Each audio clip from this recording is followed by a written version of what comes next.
Hi everyone, very good morning. नया topic चालू कर रहे हैं अपन, बहुत इंपॉर्टेंट, बहुत आसान। That is equation of A line in space. इसका मतलब क्या हो गया कि हमारे पास थ्री डायमेंशनल स्पेस में एक लाइन हमें गिवन रहेगी इस तरह से। थ्री डायमेंशनल स्पेस में हमें एक लाइन गिवन होगी,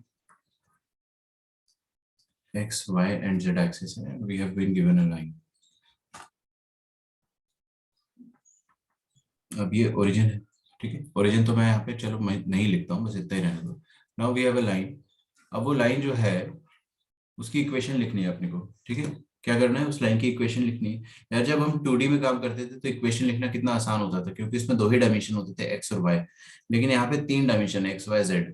तो है ना, प्रॉपरली जैसे कि अपन 2 डायमेंशन में क्या करते थे, एक्स वाई एक्सिस, और फिर उसके बाद लाइन का स्लोप डिफाइन कर देते थे और लाइन की इक्वेशन अपन किसी भी तरह से लिख लेते थे, है ना। लेकिन यहाँ पर क्या है ना, इतना आसान नहीं रहता है। अगर आपको इस लाइन की इक्वेशन लिखनी है तो आपको इस लाइन की इक्वेशन लिखने के लिए बहुत सारी चीजों की जरूरत पड़ती है।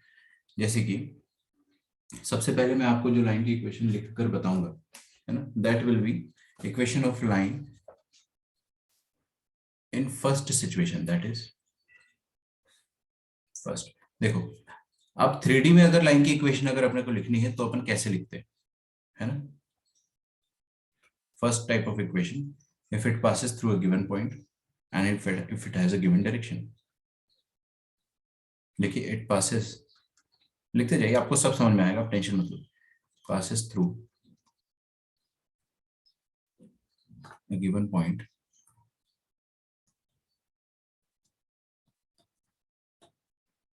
and has given direction।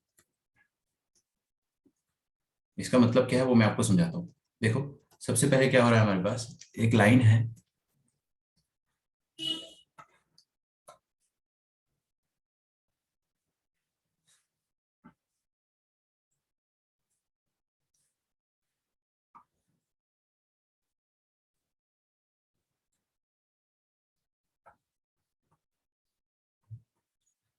ठीक है, we have a line in 3 dimensional space, और उस लाइन के बारे में हमें कुछ कुछ गिवन है। मैं बताता हूँ आपको क्या है। उस लाइन पर रखा हुआ एक खूबसूरत पॉइंट हमें पता है, ठीक है। जैसे यहाँ पे लिखा है, it passes through a given point, so we know a point जो उस लाइन पर रखा हुआ है। तो जो पॉइंट उस लाइन पर रखा हुआ है, उस पॉइंट का पोजिशन वेक्टर, उस पॉइंट का पोजिशन वेक्टर हमें पता है क्या है, ए वेक्टर, ठीक है। उस पॉइंट का पोजीशन वेक्टर हमें पता है, ए वेक्टर है। अच्छा, अब एक पॉइंट पता है आपको और उसका डायरेक्शन पता है। मतलब किसी भी लाइन का डायरेक्शन क्या होता है, कल ही मैंने बताया था, उसका जीपीएस। इस लाइन का जीपीएस है क्या कहीं? हाँ, आपको क्वेश्चन गिवन होगा, इस लाइन के पैरेलल, इस लाइन के पैरेलल एक वेक्टर आपको जरूर गिवन होगा, दिस वेक्टर। इसको मैं थोड़ी देर के लिए वेक्टर बी बोल देता हूँ, ठीक है। बात समझ में आ रही है आपको? तो ये वेक्टर बी जो है, इसके तीन कंपोनेंट होंगे, ऑफकोर्स, बी1 आई कैप प्लस बी2 जे कैप प्लस बी3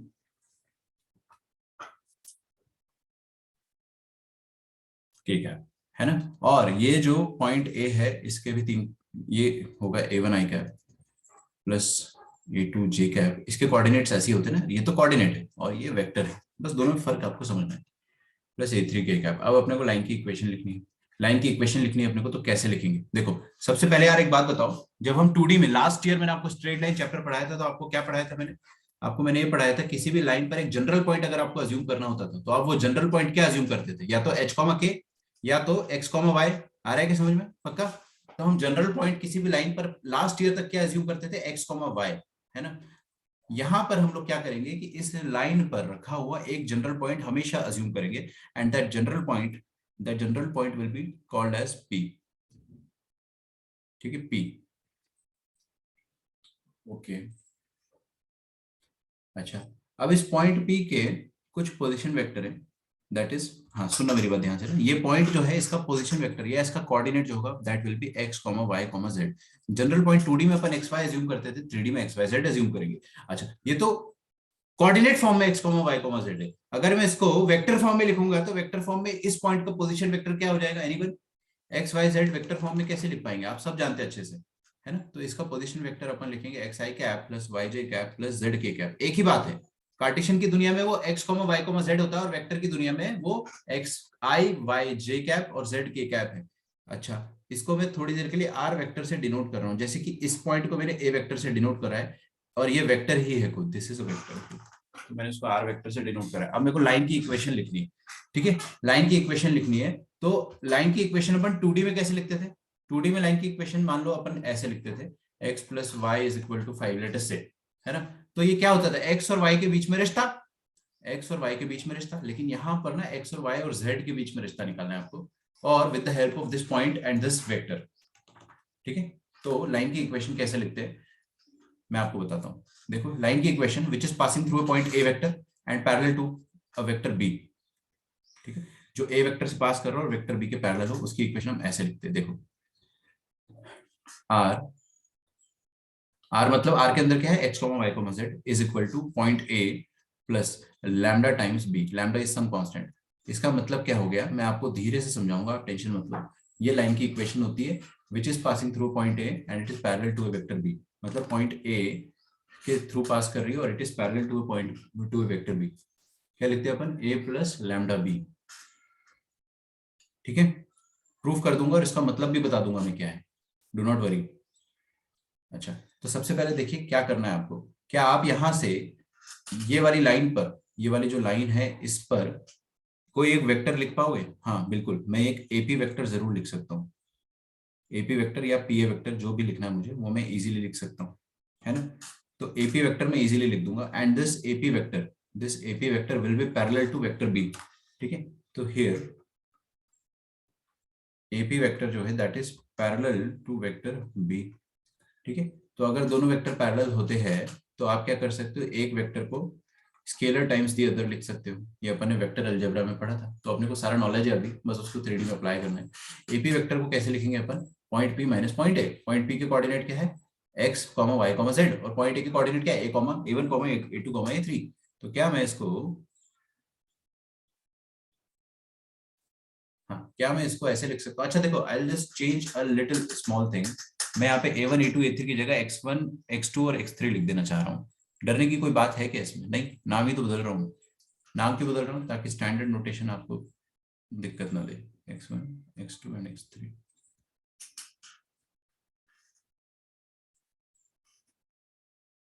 ओके, तो एपी वेक्टर क्या हो जाएगा, लिखेंगे बाद में लिखेंगे अपन, कोई दिक्कत नहीं है। AP vector will be position vector of P, AP vector will be position vector of P minus position vector of A. तो पोजीशन वेक्टर ऑफ पी क्या है, P vector, minus position vector of A क्या है, A vector, ठीक है। तो P vector minus A vector and this is equal to lambda times B vector, ठीक है। आप समझो, मैं आपको सब धीरे धीरे अच्छे से समझा दूंगा कि इसका मीनिंग क्या होता है। तो ये हमारे पास, सॉरी ये आर वेक्टर है, तो आर वेक्टर हमारे पास क्या आ गया, A plus lambda B, vector A plus lambda B, ये होती है लाइन की इक्वेशन 3D में, लाइन की इक्वेशन 3D में, और ये लाइन की वेक्टर इक्वेशन है, ठीक है। अब इस लाइन की इक्वेशन का मतलब क्या है ये अपन समझेंगे। ए प्लस लैम्डा बी तो सर आपने बता दिया, लेकिन ये क्या है भाई, ए प्लस लैम्डा बी क्या है ये, देखो यस, आप लोग इतना पहले लिख लो, फिर आप उसके बाद आगे देखिएगा।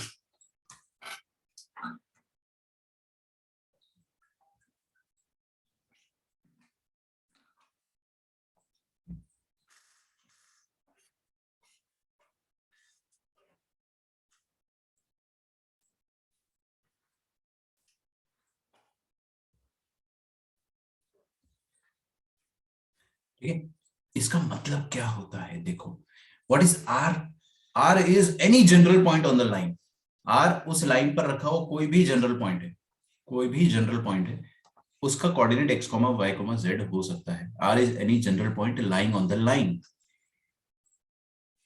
अच्छा, अच्छी बात है। तो ये इक्वेशन का मतलब क्या होता है कि कोई भी लाइन पर जो जनरल पॉइंट है X comma Y comma Z, उसका कोऑर्डिनेट क्या होगा, ए प्लस लैम्डा बी के टाइप का होगा। For different different values of lambda you will get different different values of X comma Y comma Z. तो मतलब ये इक्वेशन आपको क्या दे रहा है, लाइन पर रखा हुआ कोई भी जनरल पॉइंट के कोऑर्डिनेट। आई रिपीट, ये इक्वेशन आपको क्या दे रही है, लाइन पर रखा हुआ कोई भी general point R vector, R vector मतलब पोजिशन वेक्टर है, कोई भी जनरल पॉइंट आर के कोऑर्डिनेट आपको दे रही है ये वाली line, with the help of a fixed point and a parallel vector, ठीक है।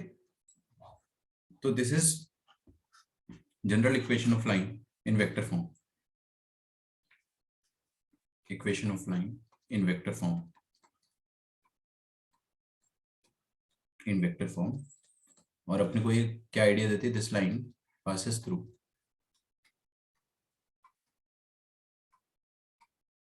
दिस लाइन passes through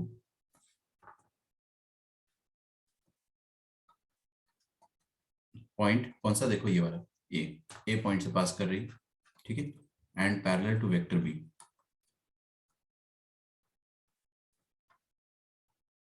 ठीक है, तो आपको कभी भी इक्वेशन ऑफ लाइन देखिए तो उसमें लैम्डा के साथ जो भी चिपका होगा वो क्या है, GPS vector, that is parallel vector. और जो ए वेक्टर होगा अलग से, वो क्या होगा, अ सिंपल पॉइंट, अ खूबसूरत point on that line itself.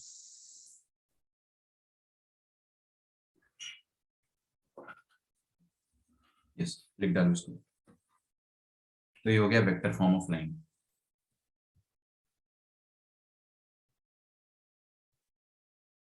यहाँ पे आप ऐसा करके ना एक चीज और लिख दो। तो इस लाइन पर पहले तो देख लो, कोई भी जनरल पॉइंट आर वेक्टर आप आराम से निकाल सकते हो, क्या होगा, A vector plus lambda B vector. ठीक है, तो कोई भी पॉइंट आप, चाहे वो ये पॉइंट हो चाहे ये पॉइंट हो, आप निकाल सकते हो for different different values of lambda, you will get different different points. ठीक है, अच्छा ये वाली लाइन की जो इक्वेशन लिखी है अपन ने, ये लाइन की इक्वेशन वेक्टर की मदद से लिखी है ना, सारे वेक्टर्स की मदद से, देख रहे हैं आपको पूरा वेक्टर वेक्टर नजर आ रहा होगा, तो इसलिए इसको अपन बोलते हैं vector form of a line. ठीक है, क्या बोलते हैं हम इसको, वेक्टर फॉर्म ऑफ लाइन। तो इसी लाइन का ये वेक्टर फॉर्म है एक तरीके से।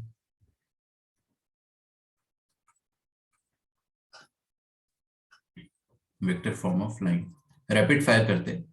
रैपिड फायर ये है कि अगर मैं आपको बोलता हूँ कि एक लाइन है मेरे पास जो कि पास कर रही है इस पॉइंट से, ये वाला पॉइंट क्या है, 2i कैप प्लस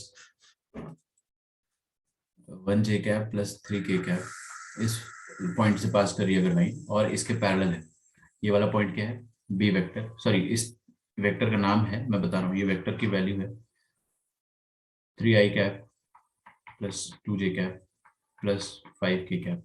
तो लाइन की इक्वेशन कैसे लिखेंगे आप, लाइन की इक्वेशन लिखेंगे, आर वेक्टर, कोई भी जनरल पॉइंट इसमें हो सकता है, R vector is equal to A vector plus lambda B vector. तो ए वेक्टर क्या हो जाएगा, 2i cap plus j cap plus 3k cap plus lambda B vector, lambda times 3i cap plus 2j cap plus 5k cap. ठीक है, हो गई ना, line की इक्वेशन लिख डाली अपन ने। अब for different different values of lambda you will get different different lines. ठीक है, यहाँ पर लिखो आप पहले, ये तो मैंने रफ में लिख के बताया था आपको। ठीक है, you need not write it in fair, if you want I'll give you some time, then I'll erase it.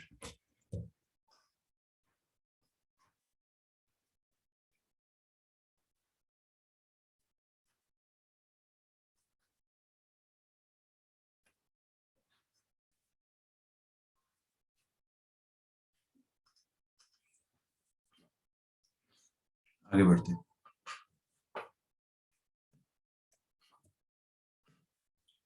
अच्छा ये तो हो गया लाइन की इक्वेशन वेक्टर फॉर्म में, है ना, वेक्टर फॉर्म में इक्वेशन लिखी अपन ने लाइन की।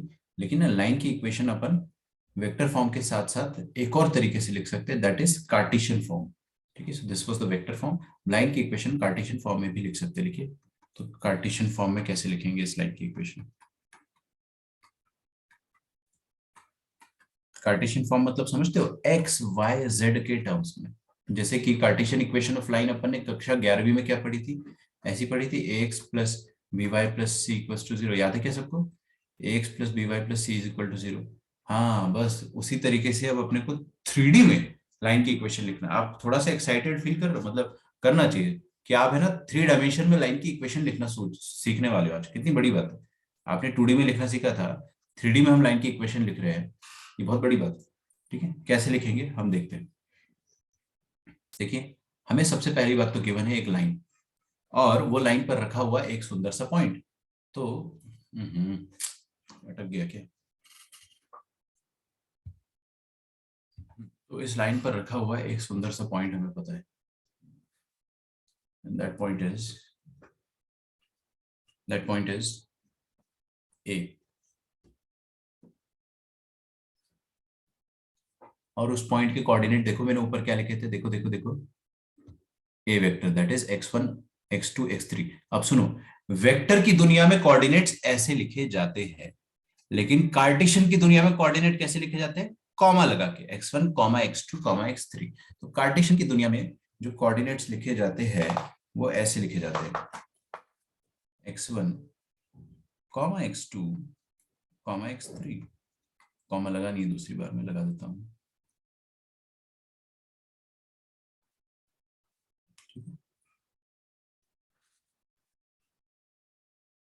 Is that okay? अच्छा, इस लाइन का जीपीएस या इस लाइन के पैरेलल जो वेक्टर है वो वेक्टर है ये बी वेक्टर। और वो बी वेक्टर के बारे में अगर मैं आपसे बात करूं तो that is b1 i cap. ये तो वेक्टर तो ऐसे ही लिखेंगे ना यार, b2 j cap. Cartesian form में भी वेक्टर तो ऐसा ही लिखा जाएगा, b3 k कैप।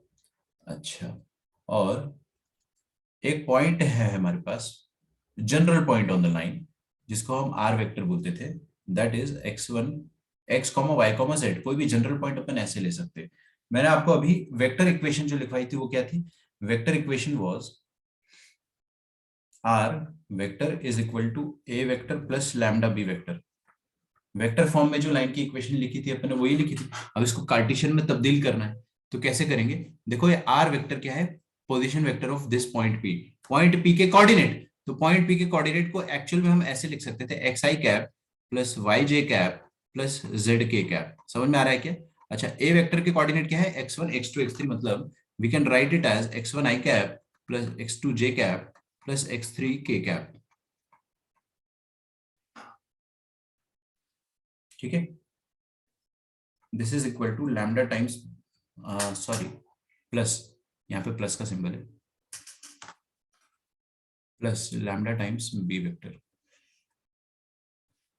ठीक है, सब कुछ एलएचएस में ले लो। तो x minus x1 I cap plus y,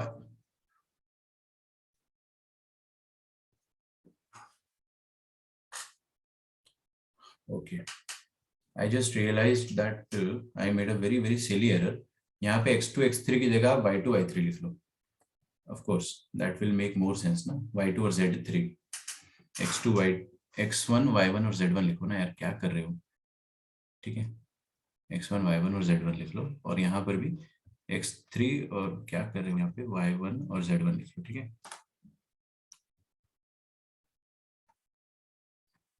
कोई दिक्कत? बस माइन्यूट से चेंज करा मैंने, ताकि क्या है ना कि इक्वेशन सुंदर सी बने। ऐसे नहीं भी करते तो भी कुछ लॉजिकली नथिंग हैज चेंज्ड। ठीक है, तो x minus x1 y minus y1 j cap और z minus z1 k cap is equal to lambda times B vector. क्या है बी वेक्टर? लिख डालो यार, b1 i cap plus b2 j cap plus b3 k cap. मैं क्या करना चाह रहा हूँ, आप मेरा मोटिव समझेंगे, अभी धीरे से समझ में आएगा। मैं इस वेक्टर फॉर्म की इक्वेशन को है ना Cartesian form that is X Y और जेड के टर्म्स में लिखना चाह रहा हूँ। ठीक है, कैसे लिखेंगे वो भी आपको मैं समझा रहा हूँ, then I will simplify it later on. तो अभी मैं समझा रहा हूँ कि कैसे लिखेंगे, फिर उसका मतलब समझाऊंगा, फिर मैं आपके लिए उस चीज को एकदम आसान कर दूंगा। ठीक है, अच्छा, एलएचएस में क्या लिखा है? एक वेक्टर। आरएचएस में क्या लिखा है? एक वेक्टर। एक वेक्टर लैम्डा टाइम्स दूसरा है, this vector is AP vector, अगर आपको याद होगा, और ये लैम्डा टाइम्स बी वेक्टर के बराबर है। तो दो वेक्टर एक दूसरे के स्केलर टाइम्स कब होते हैं? Two vectors are scalar times of each other when they are parallel. और जब दो वेक्टर्स पैरेलल होते हैं तो उनके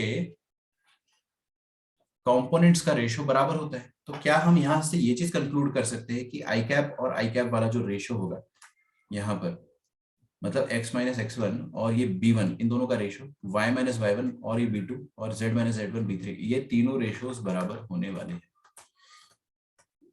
ठीक है, तो can we write that x minus x1 upon b1 is equal to y minus y1 upon b2 is equal to z minus z1 upon b3।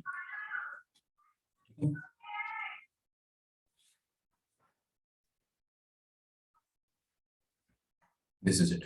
ये जो मेरे सामने इक्वेशन आई है, this is the equation of line. आप जिंदगी में पहली बार line की इक्वेशन पढ़ रहे हो 3 dimension, equation of line in 3D, sorry equation of line 3D में तो है इन कार्टेशियन फॉर्म। ठीक है, 3 dimension equation of line in Cartesian form. मैं आपको इसको सिंप्लीफाई करके बताऊंगा कि इसका मतलब क्या है। ठीक है, सबसे पहले इक्वेशन तो लिखो x minus x one upon B one. अच्छा, किसी को अगर समझ में नहीं आया तो आई रिपीट, ये एक वेक्टर है और ये एक वेक्टर है, तो एक वेक्टर लैम्डा टाइम्स दूसरा वेक्टर तभी हो सकता है जब उनके आई कैप, जे कैप और के कैप के कंपोनेंट्स का रेशियो सेम हो, तभी तो पैरेलल होते। तो बस वही चीज लिखा है मैंने। तो x minus x one upon B one, y minus y one upon b two, z minus z one upon b three, ये बराबर होना चाहिए।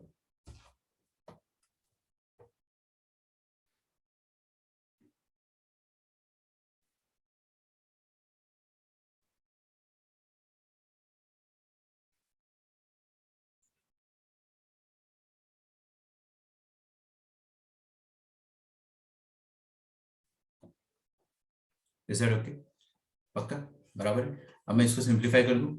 हाँ जी, देखिए vector equation of A line, vector equation of A line in Cartesian form और इन vector form.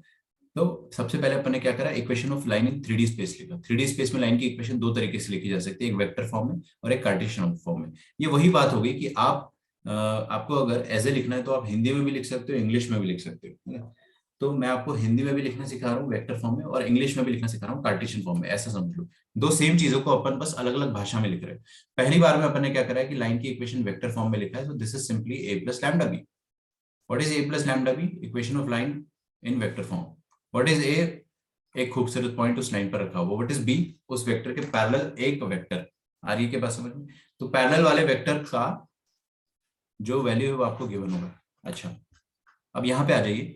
ये हो गई, आपको याद रहना चाहिए कभी भी आपको लाइन की इक्वेशन लिखनी हो 3D स्पेस में, सुनो मेरी बात, कभी भी लाइन की इक्वेशन 3D में लिखनी वेक्टर फॉर्म में, मतलब हिंदी में, तो कैसे लिखोगे? खूबसूरत points plus lambda times GPS vector. ये हो गया एनी जनरल पॉइंट आर, खत्म। जो भी पॉइंट उस पर रखा है plus lambda times GPS vector. ठीक है। अच्छा, जीपीएस वेक्टर जो है, आपको क्वेश्चन में ऐसा नहीं बोलेगा कि जीपीएस वेक्टर आपको दे देगा। हाँ, आपको बोलेगा कि जो वेक्टर पैरेलल है वो लाइन के पैरेलल जो वेक्टर या लाइन के अलोंग जो वेक्टर है वो आपको देगा। और उसमें भी आपको वेक्टर नहीं बोलेगा, आपको बोलेगा उस वेक्टर के डायरेक्शन रेशियोज जो है वो है 2,1,3। डायरेक्शन रेशियोज ऑफ वेक्टर दे दिया, मतलब उसने वेक्टर ही दे दिया। अरे यार, किसी भी वेक्टर का डायरेक्शन रेशियो क्या होता है? The vector itself. और एनी वेक्टर, जैसे कि मैं आपको बोलता हूं कि 2i cap plus 1j cap plus 3k cap, ये वेक्टर है, इसका डायरेक्शन रेशियो क्या हो गया? इसका डायरेक्शन रेशियो, रेशियो कोसाइन नहीं, कोसाइन नहीं, डायरेक्शन रेशियो हो गया 2,1,3, मतलब द वेक्टर इटसेल्फ। या फिर इसके प्रोपोर्शनल कोई भी नंबर लेते जाओ, 4, 2, 6 एंड सो ऑन। ठीक है। तो ऐसे तो हम इतना टेंशन लेते ही नहीं है, इनफाइनाइट डायरेक्शन रेशियो लिख सकते हैं। इसका मतलब ये थोड़ी कि इनफाइनाइट लिखना ही है, आप तो कोई एक लिखो ना।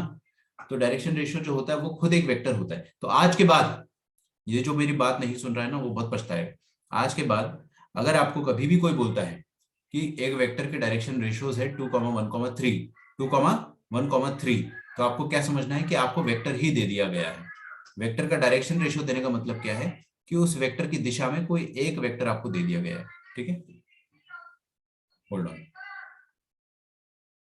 तो कभी भी आपको बोलता है कि वेक्टर के अलोंग कोई वेक्टर है, उसका डायरेक्शन रेशियो देता है, तो आप समझ जाओ डायरेक्शन रेशियो का मतलब क्या हो गया कि आपको वेक्टर ही दे दिया गया। आप चाहे तो कॉपी की मार्जिन में लिख लो कि डायरेक्शन रेशियो गिवन है, मतलब आपको वेक्टर ही गिवन है। 2, 1, 3 डायरेक्शन रेशियो है, मतलब the vector is 2i cap plus 1j cap plus 3k cap. It can be assumed as, है ना? आप उसको आराम से कंफर्टेबली उस वेक्टर को वैसे अज्यूम कर सकते हो। अब यही इक्वेशन जो मैंने हिंदी में लिखी, इसको अगर अपन अंग्रेजी में कन्वर्ट करते हैं तो अंग्रेजी में ऐसे कन्वर्ट होता है। वो देखो इधर please, x minus x one upon B one, y minus y one upon b two, z minus z one upon b three.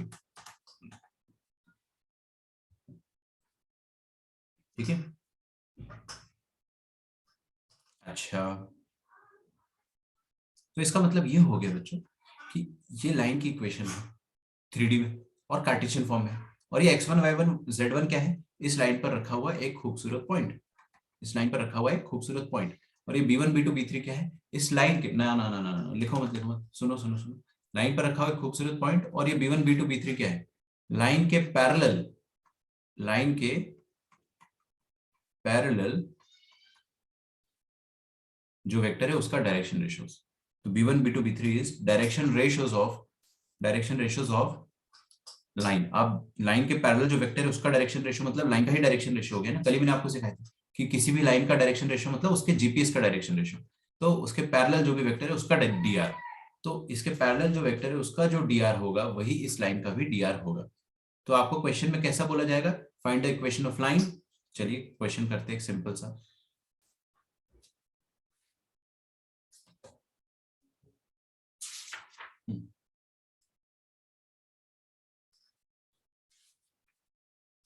देखो find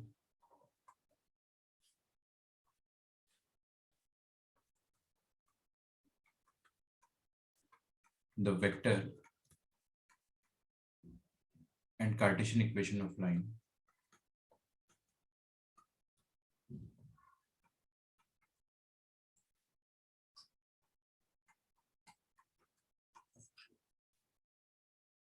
passing through the point.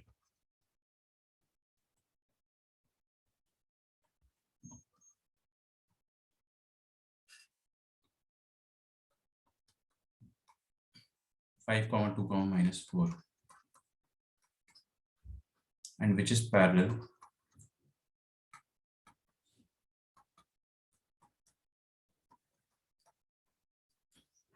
to the vector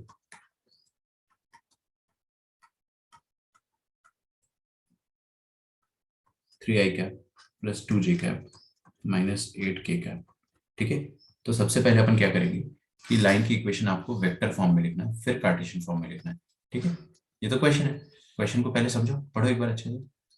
find the vector equation and Cartesian equation of A line passing through the point this. इस point से पास कर रहा है, तो ये अपने पास है लाइन की इक्वेशन। देखते हैं ये लाइन किस पॉइंट से पास कर रहा है, उस पॉइंट को ए बोल दो, मतलब 5 2 माइनस 4। ठीक है, और इसके पैरेलल जो वेक्टर है उसको अपन क्या बोल देते हैं, बी वेक्टर।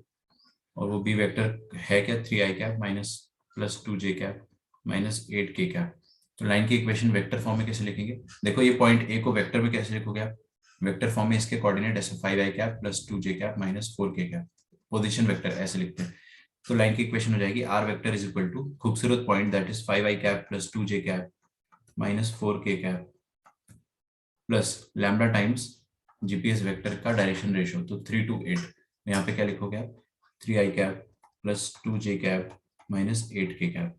आ रहा है समझ में, बस खत्म हो गया, अरे कसम से खत्म। This is the equation of line in vector form. ठीक है, अच्छा सुनो मेरी बात, सुनो, आप में से बताना मुझे कि ये चीज ट्रू है फॉल्स है। अगर मैं यहाँ पे lambda times 6i cap plus 4j cap minus 16k cap लिख दूंगा, ठीक है, और ये चीज सेम रहने देंगे 5 2 माइनस 4, तो क्या ये वाली लाइन की इक्वेशन ऊपर वाली और नीचे वाली लाइन की इक्वेशन सेम और डिफरेंट, बताइए मुझे। क्या ये वाली लाइन जो है मैंने ऊपर नीचे लिखी जो, आर दे सेम और डिफरेंट, सोच के बताइएगा। और कार्टेशियन फॉर्म में आप खुद से लिखेंगे, दे आर सेम। क्यों सेम है बेटा, क्योंकि मैंने कुछ नहीं करा, मैंने बस मामू बनाया है। ये वाला वेक्टर जो है ना, इसका सेकंड मल्टीपल ले लिया, इसको 2 से मल्टीप्लाई करके लिख दिया। तो यार लाइन अगर इसके पैरेलल है तो इसके भी पैरेलल होगी, क्योंकि ये वाला वेक्टर आपस में दोनों पैरेलल वेक्टर ही तो है ना। तो इसका मतलब क्या समझ रहे हो आप कि अगर मैं बोर्ड एग्जाम दे रहा हूँ और अगर मैं ये लिख देता हूँ, है ना, मेरे को मन में ऐसा आया कि चलो यार स्टाइल मारते हैं, और ये लिख दिया मैंने, तो भी आपके नंबर कोई नहीं काट सकता है ना। 6i cap 4j cap minus 16k cap लिख दिया, मतलब इसका डबल, इसके पैरेलल कोई वेक्टर लिख डाला है आपने। तो देखो यार इसके पैरेलल ये वेक्टर होगा, इसका डबल, ऐसा this can be the vector. तो लाइन अगर बी वेक्टर के पैरेलल है तो 2b वेक्टर के भी तो पैरेलल है, क्या दिक्कत है ना, कोई दिक्कत तो है लेकिन नहीं। आपने वैसे क्यों किया? अरे मैं बता रहा हूँ ऐसा कर देंगे तो भी कोई दिक्कत नहीं है, मैं समझा रहा हूँ आपको ये चीज। क्योंकि लाइन के डायरेक्शन रेशियो अगर 2 3 माइनस 8 है, तो लाइन के डायरेक्शन रेशियो ये भी है 6 4 minus 16, both are direction ratio of line. तो यहाँ पे अपन डायरेक्शन रेशियो वाला वेक्टर लिखते हैं ना, पैरेलल वेक्टर की डायरेक्शन रेशियो, तो पैरेलल वेक्टर ये भी है और ये भी है, बस सिंपल। तो करेंगे अपन एग्जाम में तो क्या सेकंड वाला नहीं लिखेंगे, ये तो मैं आपको बस समझा रहा हूँ, हम फर्स्ट वाला ही लिखेंगे, मोस्ट ऑफ द टाइम्स हम फर्स्ट वाला करेंगे। बट अगर आपको कभी सेकंड वाला इक्वेशन लिख के दे दिया किसी ने, तो आप समझ जाना कि वो क्या कर रहा है आपके साथ। ठीक, तो ये वेक्टर फॉर्म ऑफ लाइन हो गया। कार्टेशियन फॉर्म में कैसे लिखेंगे देखते हैं। हाँ, आप लिखेंगे नहीं कोई भी, सब स्क्रीन पे देखेंगे। लाइन की इक्वेशन इन कार्टेशियन फॉर्म कैसे लिखी जाती है, ऐसे लिखी जाती है। देखो ऊपर क्या लिखना होता है आपको, जिस पॉइंट से पास कर रहा है वो वाला पॉइंट, तो x माइनस वाई माइनस और z माइनस। देखो इधर प्लीज, किस पॉइंट से पास कर रहा है 5, तो x माइनस 5, मतलब x coordinate is 5, y coordinate कितना है 2, तो y माइनस 2, और z कोऑर्डिनेट कितना है -4। -4 डिवाइडेड बाय जो पैरेलल वेक्टर है उसके डायरेक्शन रेशियोज। तो पैरेलल वेक्टर के डायरेक्शन रेशियोज क्या आ जाएंगे, देखो यहाँ पे 3,2,-8। डायरेक्शन रेशियोज मतलब क्या होता है यार, देखो मैं आपको फिर से समझा रहा हूँ। आपको पैरेलल वेक्टर के डायरेक्शन रेशियो नीचे लिखना है, इसका मतलब पैरेलल वेक्टर के कंपोनेंट्स ही लिख डालो सीधे सीधे, वही डायरेक्शन रेशियोज होते हैं। ठीक है, तो यहाँ पे आप लिख सकते हो 3,2,-8। कोई दिक्कत किसी को? अभी जैसे रिचा का डाउट आया था कि सर यहाँ पे आपने ऐसा क्यों लिखा, मतलब ऐसा लिखना नहीं आपको, बट देखो अगर अपन लिख देते हैं तो भी सही रहेगा, Z+4 कोई दिक्कत नहीं। देखो मैं यहाँ पर तीनों जगह डिनोमिनेटर में अगर 2 और 2 मल्टीप्लाई कर दूं तो क्या ये जो रेशियो है या ये जो इक्वालिटी है इसमें कुछ फर्क पड़ेगा क्या? नहीं पड़ेगा। जब आप इन दोनों को इक्वेट करोगे तो ये 2 कट ही जाएगा, कोई दिक्कत नहीं होगी। जब आप इन दोनों को इक्वेट करोगे तो ये 2 भी कैंसिल हो ही जाएगा। तो कहने का मतलब ये है कि डिनोमिनेटर में आप 3 2 -8 लिखो, 3 2 -8 लिखो, या फिर डायरेक्टली लिखो 6, मतलब इसका कोई भी मल्टीपल लिखो चलता है। हालांकि अपन खतरों के खिलाड़ी नहीं बनेंगे, हम डायरेक्टली जो डायरेक्शन रेशियो हमें समझ में आ रहा है वही लिखेंगे। इसको लिख डालो, कार्टेशियन फॉर्म की इक्वेशन ये होगी, खत्म। और इसको है ना आपको बैक रीडिंग करते भी आना चाहिए। कई बार आपको क्या होता है कि आपको इक्वेशन दी जाती है, आपको ऐसा बोला जाता है कि this is the equation, this is the equation of line, बस। वो थोड़ी बोलेगा कार्टेशियन फॉर्म में, वो तो आपको देख कर समझ में आ रहा होगा ना कि हाँ ये तो कार्टेशियन फॉर्म में। तो ये इक्वेशन देखकर आपको और क्या समझ में आ रहा है? मेरे को ये समझ में आ रहा है कि ये लाइन की इक्वेशन है जो कि किस पॉइंट से पास कर रही है, देखो 5,2,-4 से, मतलब ये लाइन इस पॉइंट से पास कर रही है और किस वेक्टर के पैरेलल है, 3i cap plus 2j cap minus 8k cap के पैरेलल है। ठीक है, तो लाइन की इक्वेशन देखकर आप डिड्यूस कर पाओगे कि लाइन किसके पैरेलल और किससे पास कर रही है, पक्का? तो आज के बाद अपने को क्या समझ में आया, जैसे कि मैंने आपको स्ट्रेट लाइन पढ़ाया था जब 11th क्लास में, तब मैंने आपको समझाया था किसी भी लाइन की इक्वेशन लिखना हो तो वो लाइन जिस पॉइंट से पास कर रही है वो पता होना चाहिए और इसका स्लोप पता होना चाहिए। कोई खूबसूरत पॉइंट जैसे कि 1,2 और स्लोप पता होना चाहिए जैसे कि 3। तो लाइन की इक्वेशन अपन उस समय लिख दिया करते थे इस तरीके से, 2 डायमेंशन में तो बड़ा आसान होता था, सब कुछ ऐसे लिख दिया करते थे। लेकिन 3 डायमेंशन में आपको क्या पता होना चाहिए, 3 डायमेंशन में आपको ये पता होना चाहिए कि किस पॉइंट से पास कर रही है ऑफ कोर्स, और उसका जीपीएस। ये तो एकदम 2D जैसे ही हो गया है। देखो यार 2D में लाइन का जीपीएस होता था स्लोप और पॉइंट होता था कुछ भी एक खूबसूरत। यहाँ पर इस पर पॉइंट तो अपने को पता ही है 5,2,-4, और इसका स्लोप नहीं होता है ना 3D में। 3D में क्या होता है, 3D में पैरेलल वेक्टर होता है जीपीएस। तो इस बार आपको एकदम 2 डायमेंशन जैसी ही फीलिंग आ रही होगी, एक पॉइंट और स्लोप पता होना चाहिए था तब भी, और यहाँ पर भी एक पॉइंट और डायरेक्शन, यहाँ पे स्लोप मतलब डायरेक्शन, तो यहाँ पर भी डायरेक्शन पता होना चाहिए। तो एवरीथिंग इज सेम है ना, जो रिक्वायरमेंट है वो सेम है, बस फाइनल रिजल्ट में काफी अंतर है। तो फाइनल रिजल्ट कैसे लिखना वो भी अपने को समझ में आ गया है। तो अब अपने को क्या समझ में आया, आज के बाद कभी भी आपको मैं बोलूं कि लाइन की इक्वेशन लिखना तो क्या बोलोगे आप, सर एक पॉइंट दे दो और डायरेक्शन दे दो, पॉइंट दे दो और उसके पैरेलल कोई भी वेक्टर का डायरेक्शन रेशियो दे दो। ठीक है, अच्छा एक बात बताओ आपको कि ये जो मैंने आपके सामने लाइन की इक्वेशन लिखी है, देखते कौन बच्चा बताएगा इसको। यहां पर मैंने क्या लिखा है, पैरेलल वेक्टर जो है ना b1 b2 b3 उसके direction ratios, I repeat ratios not cosines, कोई भी पैरेलल वेक्टर के डायरेक्शन रेशियो लिख देंगे। तो जैसे कि ये b1 b2 b3 के डायरेक्शन रेशियोज मैंने आपसे पूछे, आपने बताया, या तो अपन इसकी बात करते हैं 3 2 -8, इसका डायरेक्शन रेशियो क्या है 3 2 -8। फिर मैंने बोला कि इसके डायरेक्शन रेशियो ये भी हो सकते हैं 6 4 -16, डबल कर दिया मैंने, सबको डबल कर दिया और ट्रिपल कर दिया तो वो भी डायरेक्शन रेशियो है, आप चाहे तो वो भी डिनोमिनेटर में लिख सकते हो। The question is can you write direction cosines in the denominator, और the question should be framed in such a manner कि क्या डायरेक्शन कोसाइन, ध्यान से सुनना है ना, क्या डायरेक्शन कोसाइन भी डायरेक्शन रेशियो होते? डायरेक्शन कोसाइन मतलब यूनिट वेक्टर, तो यूनिट वेक्टर क्या हो जाएगा, इसको आप एक यूनिट में तोड़ दो बस, 1 यूनिट में, तो डायरेक्शन तो सेम रहेगा ना, डायरेक्शन कोसाइन। आपने अगर यूनिट वेक्टर बनाया तो उस यूनिट वेक्टर का भी डायरेक्शन वही रहेगा जो इस वेक्टर का था। ठीक है ना, तो आप डिनोमिनेटर में, यहाँ पर डिनोमिनेटर में डायरेक्शन कोसाइन भी लिख सकते हो, कोई दिक्कत नहीं। कहने का मतलब यह है कि जो पैरेलल वेक्टर है उसका डायरेक्शन रेशियो लिखो, है ना, most of the times 99% of the times direction ratio ही लिखते हैं, और डायरेक्शन कोसाइन भी लिख सकते हैं क्योंकि डायरेक्शन कोसाइन भी क्या होता है, वन ऑफ द रेशियोज। ठीक है ना, डायरेक्शन कोसाइन खुद में एक अपने आप का डायरेक्शन रेशियो ही होता है। अब ये चीज आपको तभी अच्छे से समझ में आएगी जब डायरेक्शन, रेशियो और कोसाइन आपने बहुत अच्छे से समझा हो, वो लेक्चर अटेंड किया हो। ठीक है, चलिए अब मैं आपको सेकंड फॉर्म ऑफ लाइन की इक्वेशन बताता हूँ, that is type 2।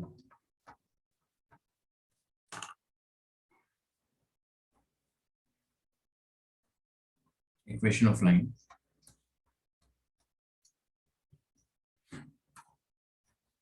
Equation of line तो लिखना ही है, इसमें है इट पासेस थ्रू, बस दो ही टाइप होते हैं, ये खुशखबरी है, 4-5 टाइप नहीं होते 2D जैसे। It passes through 2 given points, ठीक है, 2 गिवन पॉइंट्स।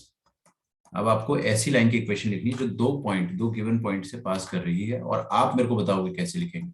ठीक है, तो सबसे पहले तो यार मैं आपके सामने फोटो बना देता हूँ, और फिर अपन उस लाइन की वेक्टर इक्वेशन और फिर उसकी कार्टेशियन इक्वेशन लिखेंगे। तो ये रही हमारे पास लाइन, और ये लाइन जो है पास कर रही है इस पॉइंट से। मान लेते हैं ये पॉइंट ए से पास कर रही है, और ए पॉइंट के कोऑर्डिनेट है हमारे पास x1, y1, z1। ठीक है, और ये बी पॉइंट से पास कर रहा है, बी पॉइंट के कोऑर्डिनेट है x2, y2, z2। ठीक है, मैंने आपको क्या सिखाया था बेटा, लाइन की इक्वेशन लिखने के लिए आपको क्या पता होना चाहिए, एक खूबसूरत पॉइंट। यहाँ पे तो दो दो खूबसूरत पॉइंट पता है अपने को, तो बोनस है, तो अच्छी बात है। And a vector along the line, vector along the line, line के पैरेलल आपको वेक्टर पता होना चाहिए। हालांकि यहाँ पर आपको पैरेलल वेक्टर नहीं गिवन है, जस्ट 2 पॉइंट गिवन है। तो हम कैसे लाइन की इक्वेशन लिखेंगे, पैरेलल वेक्टर कैसे ढूंढ कर लाएंगे, ये आपको खुद से बताना है, बताइए। यस, एग्जैक्टली एग्जैक्टली सही कह रहे हो आप आर्या। यार ये ए और बी को ज्वाइन करेंगे, है ना, बिल्कुल सही ध्रुवम। ए और बी को अगर अपन ज्वाइन करेंगे तो आपको वेक्टर ही तो मिलेगा भाई, सोच के देखो ना। ये देखो, ये पॉइंट ए को अगर मैंने पॉइंट बी से ज्वाइन करा तो you will get a vector, और एक ऐसा वेक्टर नहीं मिलेगा आपको, ऐसा वैसा वेक्टर नहीं मिलेगा, ऐसा वेक्टर मिलेगा जो कि इस लाइन के एक्चुअल में अलोंग है, पैरेलल है। तो मैं ए बी को ज्वाइन करके एक वेक्टर जनरेट कर सकता हूं, and that vector will act as parallel vector. मेरी बात समझ में आ रही है आपको, पक्का? तो खूबसूरत पॉइंट, मैं सबसे पहले देखो लाइन की इक्वेशन वेक्टर फॉर्म में लिख रहा हूं, वेक्टर फॉर्म में। वेक्टर फॉर्म में लाइन की इक्वेशन कैसे लिखते हैं, ए प्लस लैम्डा बी, नहीं आया समझ में? ए प्लस लैम्डा बी, ए क्या होता है उसमें, खूबसूरत पॉइंट। तो वेक्टर इक्वेशन में ऐसे लिखूंगा, देखो R vector is equal to A plus lambda B. ये पॉइंट ए के पोजीशन वेक्टर ए वेक्टर मान लेते हैं, पॉइंट बी के पोजीशन वेक्टर बी वेक्टर मान लेते हैं। ठीक है, तो A plus lambda times sir B minus A भी कर सकते हैं ना? Lambda times A B vector. हाँ बिल्कुल, ये ए बी वेक्टर ही बी माइनस ए हो जाएगा, मैंने बी वेक्टर गलती से कह दिया था। तो A plus lambda times A B vector, खत्म। टाइप 1 जैसे ही हो गया ना, तो कुछ बड़ी बात थोड़ी है इसमें। अच्छा, तो are vector can be written as, अब अच्छे से लिखना चाहो अगर आप तो लिख सकते हो, अगर आप अच्छे से लिखना चाहो तो वो भी लिख सकते हो, बट ऐसे ही रहने दो, कोई दिक्कत नहीं। This is it, where A B vector is what, A B vector is position vector of B minus position vector of A. तो पोजीशन वेक्टर ऑफ बी कितना हो जाएगा, बी का पोजीशन वेक्टर देखो अच्छे से लिखेंगे, x1 i cap, sorry x2 i cap plus y2 j cap plus z2 k cap, minus position vector of A कितना हो जाएगा, x1 i cap plus y1 j cap plus z2 k cap. ठीक है, तो position vector of B और ए ये हो जाएगा x2 minus x1 i cap plus y2 minus y1 j cap plus z2 minus z1 k cap. ये आ गया ए बी वेक्टर। ठीक है क्या, this is a B vector, खत्म। मैं इसको डिटेल में एक्सपैंड नहीं कर रहा हूं कि यहाँ पे ए वेक्टर का वैल्यू पुट कर मैं यहाँ पे x1 i cap, x2 j cap, x1 i cap, y1 j cap और z1 k कैप नहीं रख रहा हूँ, और ए बी वेक्टर भी यहाँ पे नहीं रख रहा हूँ, वो अपन फाइनल सर इक्वेशन ये में आर क्वेश्चन। वेक्टर क्या होता है? सर मैं बहुत कंफ्यूज रहती हूँ। देखो आर वेक्टर होता है इस वेक्टर, इस लाइन पर रखा हुआ कोई भी जनरल पॉइंट, मतलब इस लाइन पर कोई भी, कितने मतलब पॉइंट होंगे पोजीशन इस लाइन वेक्टर है पर? ना वो?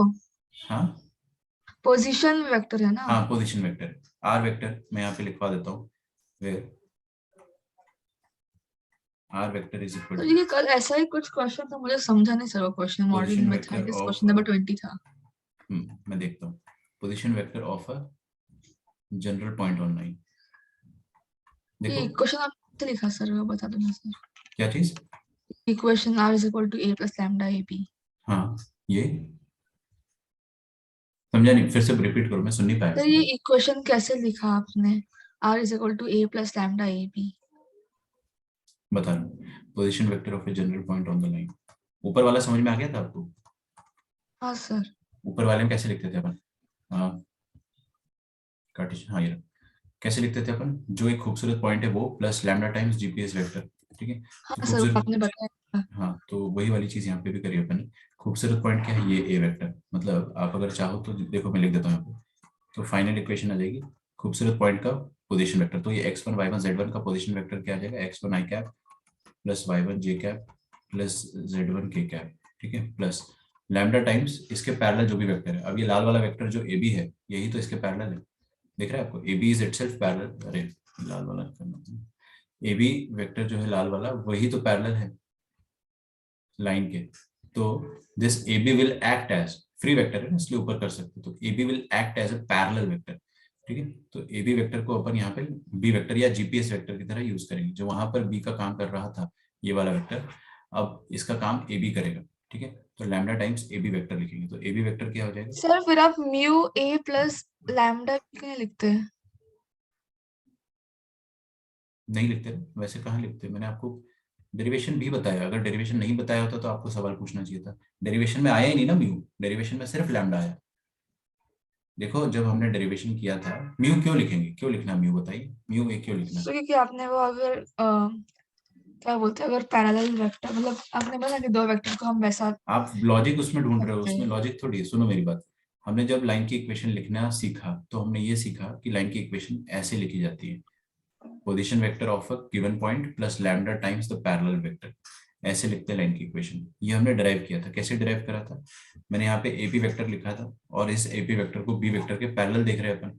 तो AP vector will be parallel to B vector, मतलब it can be written as lambda times B vector. फिर उसकी वैल्यूज यहाँ पे पुट करके अपन ने ये निकाला था कि अच्छा लाइन की इक्वेशन ऐसी लिखी जाती है। इस लाइन की इक्वेशन में म्यू नहीं आया था, इस कारण म्यू नहीं लिख रहे अपन, है ना। यहाँ पे म्यू आया ही नहीं ना कहीं पे, तो आपको सोचना ही नहीं है। बस कैसे लिखते लाइन की इक्वेशन वो मैं आपको सिखा रहा था कि गिवन पॉइंट जो है plus lambda times the parallel vector, ऐसे लिखते हैं। बस आपको ये चीज अब हर जगह अप्लाई करनी है, ठीक है। तो पहले फॉर्म में तो अपन ने अप्लाई किया ही किया है, अब दूसरे फॉर्म में भी अपन इसको अप्लाई कर रहे हैं कि given point plus lambda times the parallel vector. बस कुछ म्यू सर आप वगैरह एक सोच बार मॉड्यूल का प्लीज क्वेश्चन नंबर 19 कर सकते हो सर, वो वैसा कुछ था। कर लेंगे यार बाद में, रिदम टूट जाएगा, मेरे को रुको, ढूंढना पड़ेगा मॉड्यूल। ठीक है सर। कर लेंगे, बता दूंगा मैं, क्योंकि आई एम वेरी श्योर मॉड्यूल में ना ऐसा क्वेश्चन अभी आपको नहीं मिलेगा। वो लीनियर कॉम्बिनेशन वाला क्वेश्चन रहा होगा, क्योंकि वो वेक्टर वाला है ना। मैं देख लूंगा एक बार, बता दूंगा। वेक्टर अलजेब्रा की बात कर रहे हो ना आप? हाँ sir.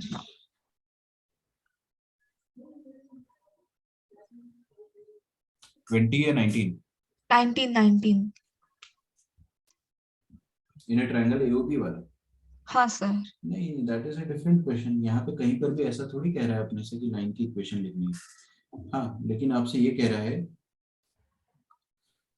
triangle AOB, M is the midpoint of AB, C is the midpoint of OM, then it is a different question। Richa ये वैसा नहीं है जैसा आप बोल रहे हैं। मैं बता दूंगा इसको आपको, है ना। ठीक है सर। ठीक है, मैं ये टॉपिक खत्म होने के बाद बता दूंगा। ठीक है। अच्छा, पहली बात है ना, आप क्या सोच रहे हो कि लैम्डा टाइम्स ए प्लस लैम्डा टाइम्स बी क्यों लिख रहे हैं अपन? आप ज्यादा सोचने लग जाते हो कि म्यू ए टाइम्स, ऐसा मत सोचो ना। ऐसा लिखते मैं आपको ये चीज प्रूफ करके बता रहा हूँ कि हाँ ऐसे ही लिखी जाती है लाइन की इक्वेशन।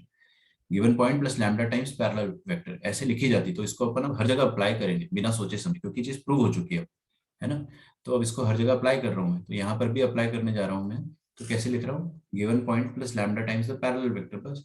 अब ये लैम्डा टाइम्स पैरेलल वेक्टर जो है यहाँ पे आप चाहे तो लिख सकते हो, ये ए बी वेक्टर ये हो जाएगा x2 माइनस x1 का i क्या है। एक मिनट,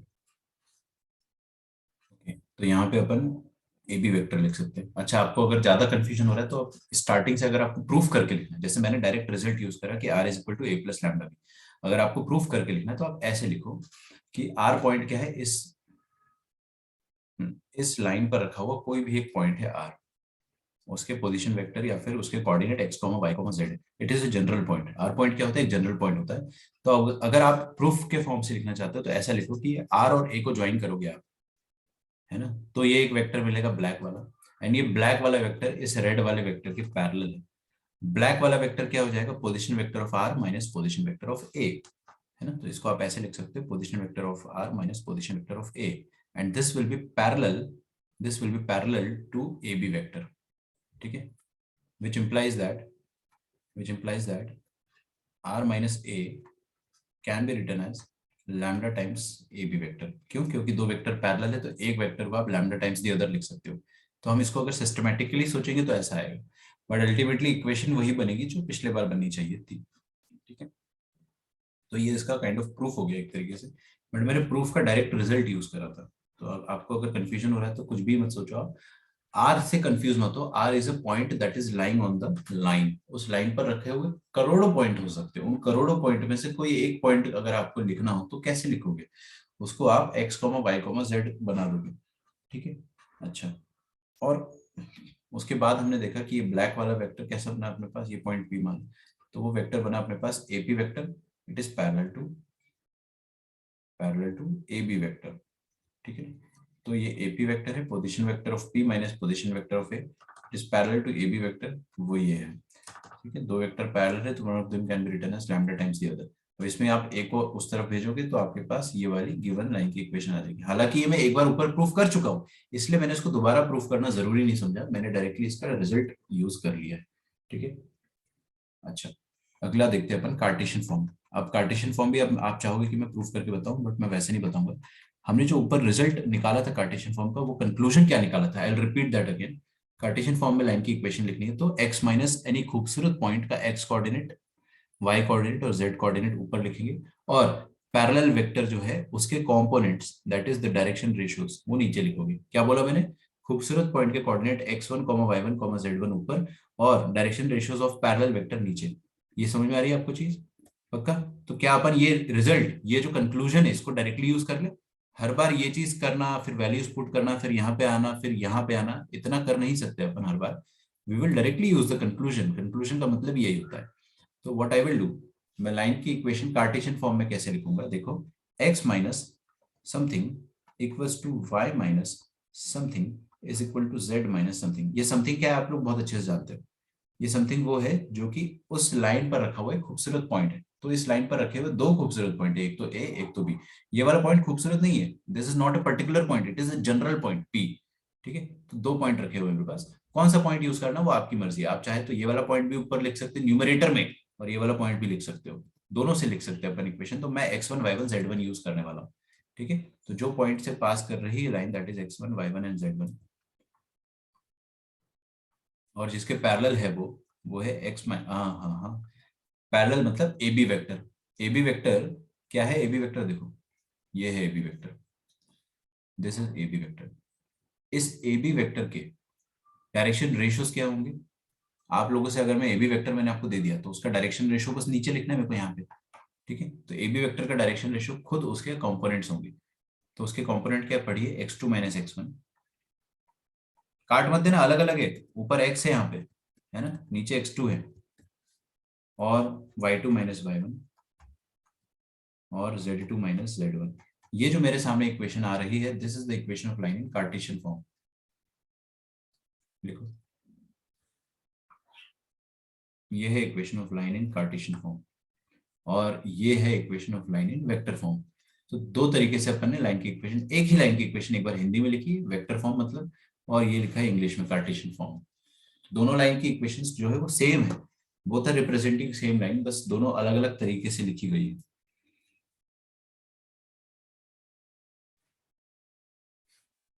ठीक है। क्वेश्चन करते हैं एनसीईआरटी लेवल का। Find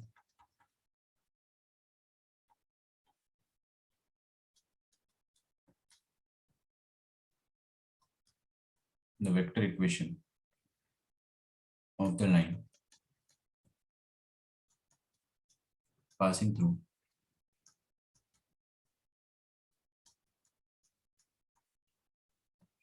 through the points passing through the points -1 0 and 2 and 3,4,6।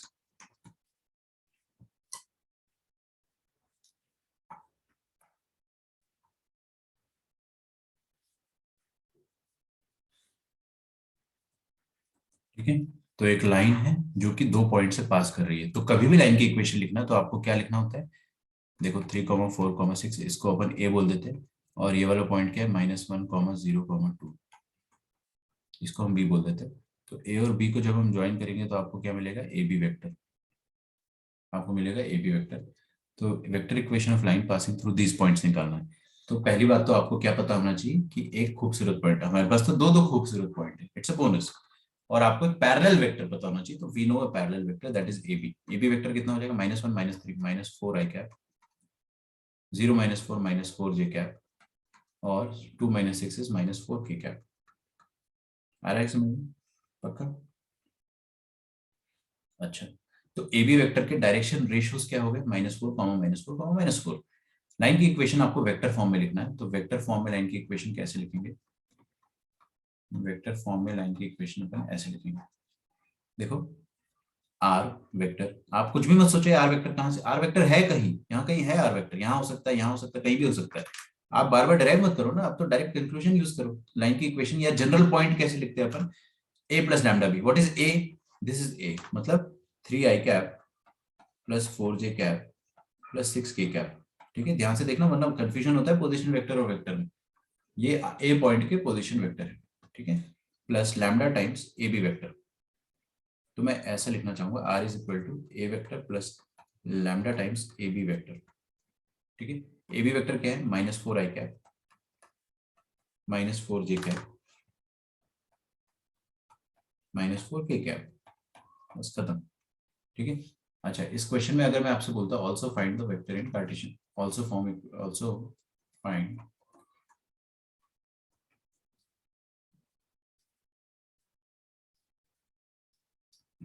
Equation in Cartesian form.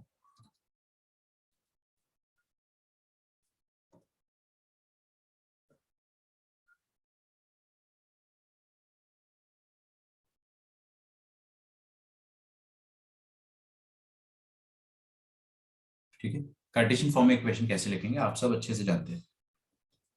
Bar bar derivation मत करो, बार बार ये मत सोचो कौन किसके पैरेलल है, क्या वेक्टर, ये सब फालतू चीज नहीं सोचो, डायरेक्टली सोचो रिजल्ट क्या था। तो मैंने आपको रिजल्ट बताया था वही था कि x माइनस जिस पॉइंट से पास कर रही है वो इक्वल्स टू y माइनस जिस पॉइंट से पास कर रही है वो, और लाइन जिस पॉइंट से पास कर रही है z माइनस दैट पॉइंट। तो तीनों का, सॉरी पॉइंट का तीनों coordinate x minus x coordinate that is 3 4 6, 3 4 6। और पैरेलल वेक्टर कौन सा है, a B vector. A B vector के डायरेक्शन रेशियोज क्या है बताइए मुझे, ए बी वेक्टर के डायरेक्शन रेशियोज -4 -4 -4 -4 -4 -4। ठीक है, बस ये हो गई कार्टेशियन फॉर्म में इक्वेशन। अच्छा, अगर मैं यहां पर नीचे -4 की जगह +4 +4 +4 लिख देता हूं तो ये सही रहेगा, बिल्कुल कोई दिक्कत थोड़ी है, कोई दिक्कत नहीं है, क्योंकि आप कभी भी कोई भी दो इक्वेशन को इक्वेट करोगे तो माइनस माइनस तो वैसे भी कटेगा। दूसरी बात, ये डायरेक्शन रेशियो से, डायरेक्शन रेशियो का कोई भी कंपोनेंट लिख सकते हो आप यहाँ पे -8 -8 -8 भी लिख सकते हो, या +1 प्लस सॉरी 4 4 4 भी लिख सकते हो, वो वैसा भी कर सकते हो, कोई दिक्कत नहीं। आई होप आपको मेरी बात समझ में आ रही होगी, मतलब 4 4 4 मतलब आपने माइनस साइन से मल्टीप्लाई कर दिया। अब आपको मैं एक और क्वेश्चन दे रहा हूँ, the Cartesian equation of line, the Cartesian equation of line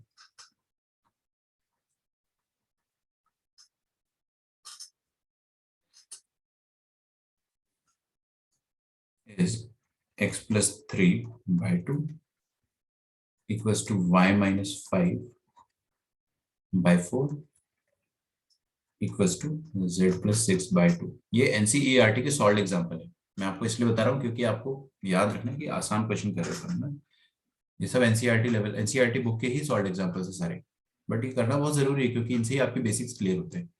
ठीक है, find the vector equation of line, find the vector equation of the line.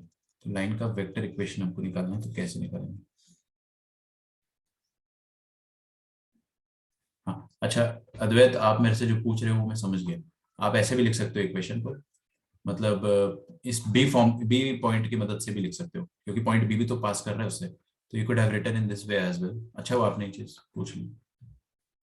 और we can write it as x minus x coordinate, मतलब minus minus one, x minus minus one is equal to y minus, ये वाला point क्या है 0, और is equal to z minus two, divided by क्या करना है आप सब बहुत अच्छे से जानते हैं, वही जो पैरेलल वेक्टर है। पैरेलल वेक्टर तो बेटा एक ही है, minus four minus four minus four, तो आप ऐसे भी लिख सकते हो। आई होप यही डाउट था अपना। तो दो तरीके से अपन इस तरीके से कार्टेशियन फॉर्म की इक्वेशन, दोनों सेम है, दोनों सेम है, आप चिंता मत करो, आपको लोड नहीं लेना है, दोनों सेम है। लाइन की इक्वेशन अपन ने वेक्टर फॉर्म में लिखी, कार्टेशियन फॉर्म में लिखी, ठीक है। तो ये कार्टेशियन इक्वेशन ऑफ लाइन है यहाँ तक। हाँ ये इसको वेक्टर में कन्वर्ट कर फिर अपन आगे बढ़ते हैं।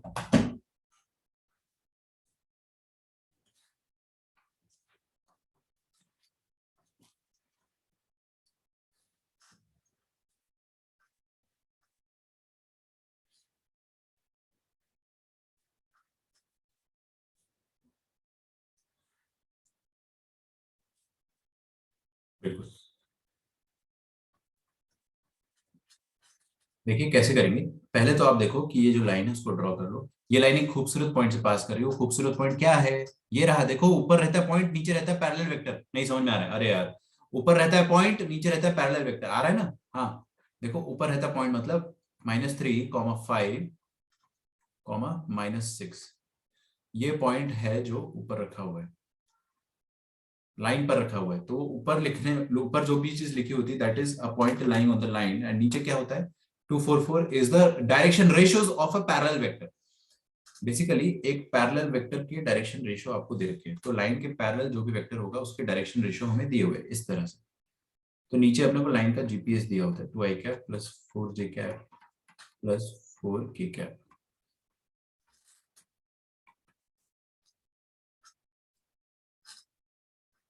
ठीक है।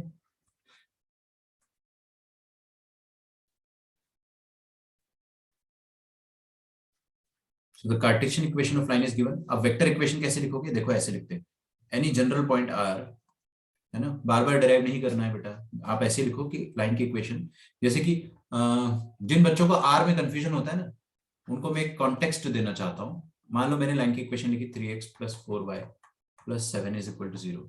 इस इक्वेशन में x और y का मतलब क्या होता है, what is the meaning of x and y? एक जनरल पॉइंट है, कोई भी पॉइंट जो लाई कर रहा होगा इस लाइन पर, उस पॉइंट का x कोऑर्डिनेट है ये, उस पॉइंट का y कोऑर्डिनेट है। और लाइन की इक्वेशन क्या दर्शाती है हमको, कि वो जो पॉइंट है उसका x कोऑर्डिनेट का ट्रिपल और उसके y कोऑर्डिनेट का 4 टाइम्स प्लस 7 करोगे तो वो हमेशा 0 आएगा। ये लाइन की इक्वेशन होती है, ठीक है। तो यहाँ पर r क्या दर्शाता है, यहाँ पर r दर्शाता है कि इस लाइन पर रखा कोई भी general point, that can be written as, ये a वेक्टर है, a वेक्टर ये पोजीशन वेक्टर है, ठीक है, प्लस लैम्डा टाइम्स जीता जागता पैरेलल वेक्टर, ठीक है।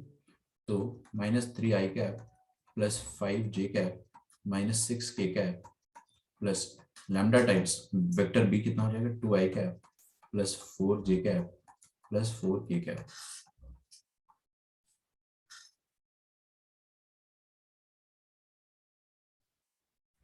ठीक है।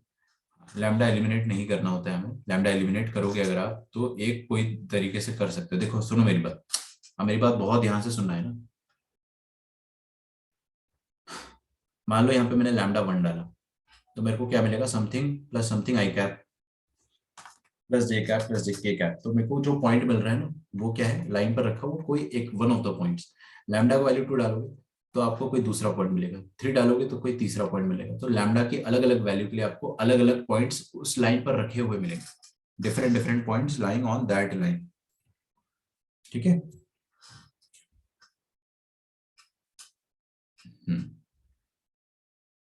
तो मैं आपके एक बार रुको, व्हाट्सएप पे आपने कुछ भेजा है, मैं देख रहा हूँ वही चीज।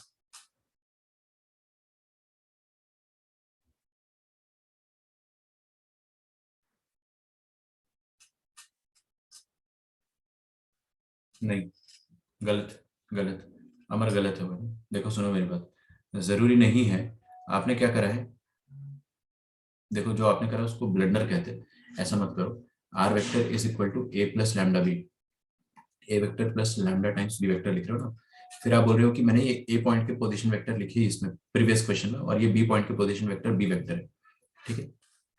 ये पोजीशन वेक्टर ध्यान रखना है ना, दिस इज बी पॉइंट का पोजीशन वेक्टर। कंफ्यूजन होता है जब भी पोजीशन वेक्टर बोलो, मेरे को पता है, ठीक है। I have been a student, मेरे को बहुत अच्छे से पता है कहाँ पे कंफ्यूजन होता है, इसलिए मैं आपको बार बार वो चीज पॉइंट करता हूँ। तो अमर ने एक बार इक्वेशन ऐसी लिखी, ए वेक्टर को फिक्स पॉइंट मान के, फिर वो कह रहा है कि बी वेक्टर को फिक्स पॉइंट मानेंगे अगर अपन, तो फिर इक्वेशन ऐसी हो जाएगी, fix point plus lambda times, अच्छा lambda times, I am very sorry, A B vector, यहाँ पे तो ये अलग सिनेरियो था ना, प्लस लैम्डा टाइम्स ए बी। फिर उसने क्या करा, दोनों को ऐड कर दिया, है ना, दोनों को ऐड कर दिया, तो आर प्लस आर 2r हो गया, और equals to A plus b कर दिया कुछ, और equals sorry plus lambda times 2 lambda times ए बी किया होगा, है ना। ये करना ही, ऐड करना ही गलत है, आपने ऐड कर दिया और फिर लैम्डा का वैल्यू कुछ निकाल दिया 2r, क्या निकाला देखने दो जरा। अच्छा, क्या सब्ट्रैक्ट करा है, क्या क्या किया है ये, माइनस कैसे लिख दिया वहां पे। सुनो, पहली बात तो ऐड सब्ट्रैक्ट दोनों गलत है, क्यों, क्यों, क्योंकि ये लैम्डा ऊपर जो है ना, और नीचे जो लैम्डा है बेटा, ये दोनों सेम, किसी भी इंस्टेंट पर दोनों सेम थोड़ी ना होंगे, ऐसा थोड़ी कि यहाँ पर लैम्डा का वैल्यू 1 रहा अगर, तो नीचे भी 1 रहेगा, दोनों कांस्टेंट रिप्रेजेंट कर रहे हो, अपने को कायदे से ऊपर लैम्डा लिखना चाहिए था, नीचे म्यू लिखना चाहिए था, समझ रहे हो, क्योंकि हर इक्वेशन में आप अलग अलग कांस्टेंट यूज करना प्रेफर करो, ठीक है।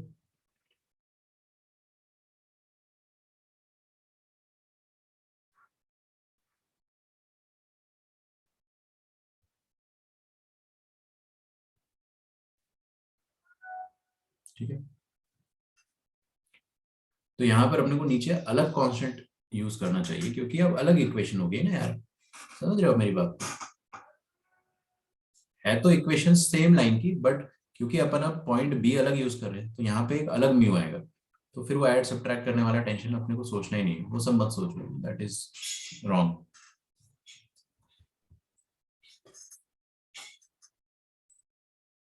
चलिए, अब हम बात करते हैं काम की। To lines are either,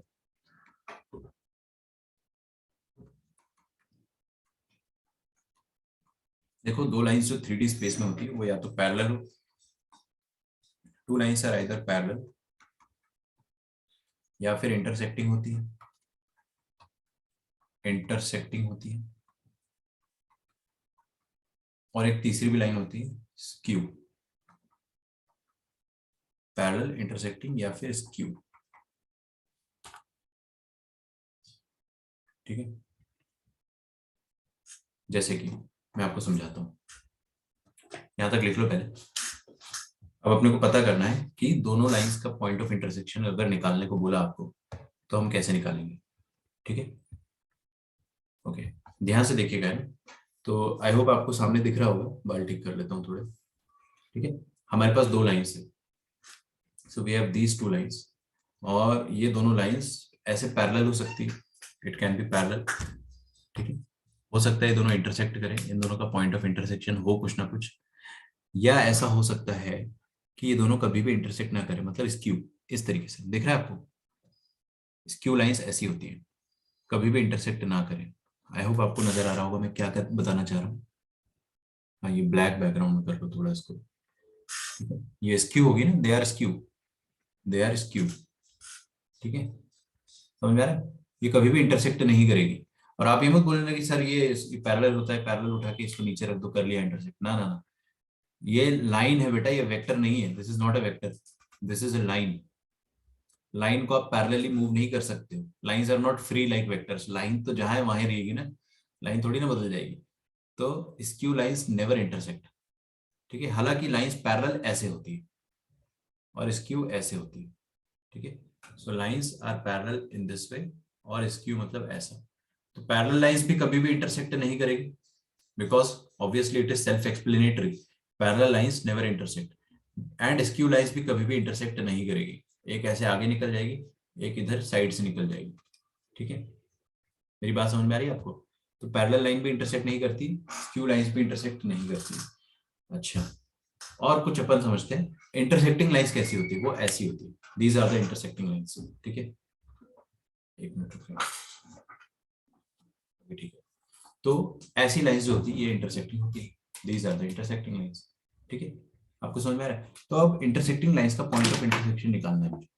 intersecting lines का मुझे पॉइंट ऑफ इंटरसेक्शन निकालना है, तो वो कैसे निकालेंगे देखते हैं।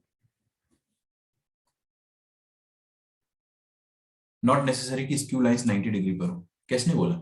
स्क्यू लाइंस के बीच का एंगल में इंटरेस्ट ही नहीं मेरे को। जब स्क्यू लाइंस होगी तो ऐसा नहीं होना चाहिए कि ये दोनों ऐसे परपेंडिकुलर हो। हाँ, it shouldn't be in such a way that they are perpendicular visible. देखो थोड़ा सा मैं रोटेट करके बताता हूँ आपको। क्या ये लाइंस स्क्यू है? देखो देखो देखो, ये स्क्यू है ना? हाँ ये स्क्यू है। ये परपेंडिकुलर ऐसा जरूरी नहीं, ऐसा भी हो सकता है, क्या दिक्कत है? अभी भी तो स्क्यू है, देयर इज स्टिल स्क्यू। ठीक है ना? तो ऐसे फील नहीं होता है अपने को, थोड़ा ध्यान से पढ़ना पड़ता है इसके लिए। स्क्यू लाइंस इस तरीके से होती है। आई होप आपको समझ में आ रहा होगा, है ना? Looking like a dancing master. तो अब लाइन की इक्वेशन अगर अपने को लिखनी है तो अपन कैसे लिखेंगे वो अपन देखते हैं। देखिए, लाइंस के बीच का पॉइंट ऑफ इंटरसेक्शन निकालना है आपको। मान लो आपको किसी ने क्वेश्चन पूछा कि दो लाइंस है ना, दो लाइंस है और उन दोनों लाइंस का पॉइंट ऑफ इंटरसेक्शन निकालिए। तो उन दोनों लाइंस का पॉइंट ऑफ इंटरसेक्शन कैसे निकालेंगे अपन? पहली बात तो आपको पता करना पड़ेगा कि लाइंस इंटरसेक्ट कर भी रही है या नहीं। क्या पता लाइंस इंटरसेक्ट ही नहीं कर रही हो, क्या पता लाइंस पैरेलल हो, क्या पता लाइंस स्क्यू हो। तो स्क्यू है, पैरेलल है तो इंटरसेक्ट करेगी ही नहीं। लेकिन अगर लाइंस स्क्यू नहीं है और पैरेलल भी नहीं है तो इंटरसेक्ट करेगी। उस केस में उन दोनों का पॉइंट ऑफ इंटरसेक्शन आएगा। वो पॉइंट ऑफ इंटरसेक्शन अपने को निकालना है। समझ में आ रही मेरी बात आपको? पक्का? चलिए, तो देखिए, अब आपको जितना मैंने बताया बस उतना ही आपको समझना है, उसके आगे का मैं आपको पूरा समझाऊंगा। ठीक है, I hope it is visible to all of you.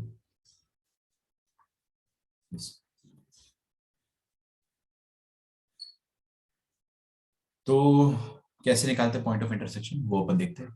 ठीक है, देखिए, find position vector of point of intersection of lines. Find position vector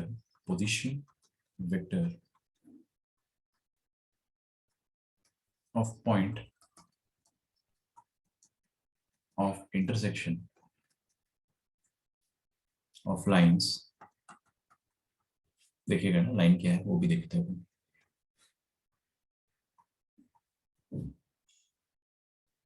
एक सेकंड रुकिएगा।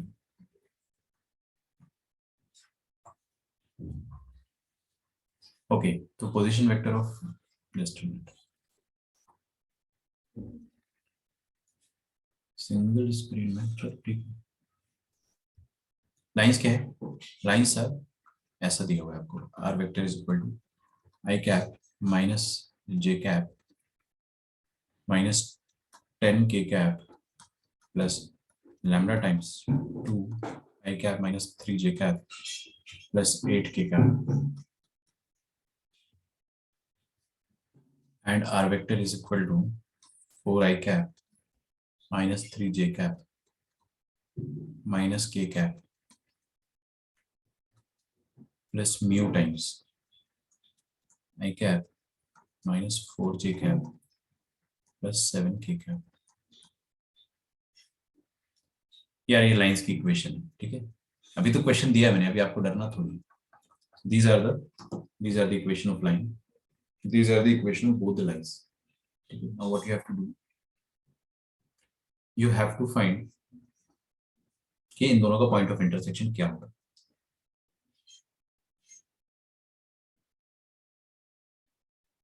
ठीक है, तो ऐसे एक थोड़ा सा मैं आपको टाइम दे रहा हूँ, आप खुद से बता सकते हो क्या कि लाइंस का पॉइंट ऑफ इंटरसेक्शन क्या होगा, कैसे करेंगे।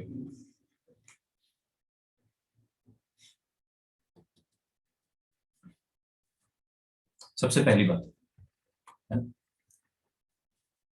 रिचा आपसे ही सवाल है, बताइए मुझे कि जो पहली वाली लाइन है ये किस पॉइंट से पास कर रही है? क्या आप देखकर बता सकते हैं? The point which through which it is passing 1, -1, -10 and the vector which it is parallel to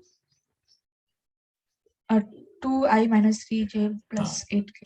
and similarly for the second line आप सेम कंक्लूजन दे सकते हो। तो सबसे पहला ऑब्जर्वेशन, कभी भी लाइन की इक्वेशन आपको दी जाती है ना, तो उसके साथ दो चीजें फ्री आती है।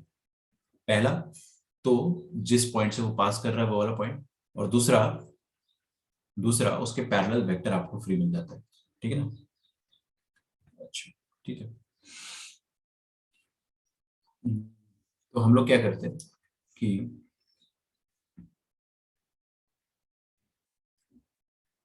लाइंस, पहली बात तो इंटरसेक्टिंग है या नहीं, उससे पहले आप ये देखो कि लाइंस पैरेलल तो नहीं है। अगर दो लाइंस पैरेलल हो गई, ऐसे डिस्कशन ही खत्म। और लाइंस स्क्यू कब होगी वो अपन बाद में सीखेंगे, बाद में। पैरेलल कैसे चेक करते हैं? बहुत आसान, बहुत आसान। पहली वाली लाइन किसके पैरेलल है? 2i cap - 3j cap plus 8k cap. दूसरी वाली लाइन किसके पैरेलल है? 1i कैप - 4j कैप प्लस 7k कैप। क्या ये दोनों पैरेलल वेक्टर जो है दोनों लाइंस के आपस में पैरेलल है? नहीं, दोनों आपस में पैरेलल नहीं है ना। अरे यार, लाइन 1 जिसके पैरेलल है और लाइन 2 जिसके पैरेलल है, वो दोनों वेक्टर आपस में पैरेलल है क्या? नहीं। अगर वो दोनों आपस में पैरेलल नहीं है तो ये दोनों लाइंस भी आपस में पैरेलल नहीं है।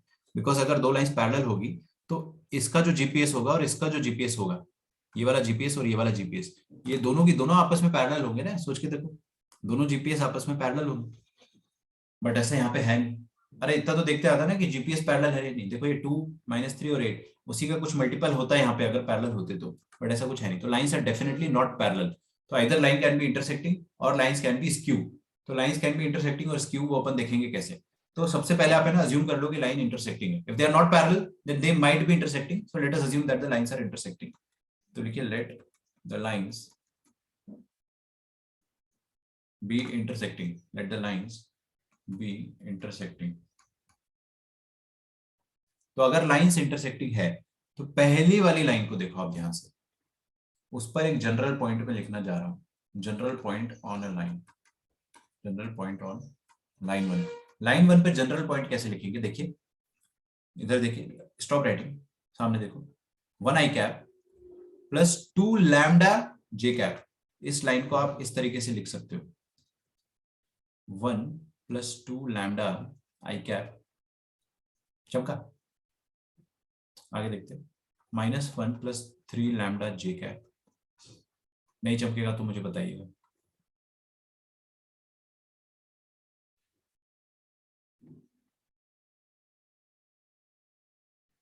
हाँ, ठीक है।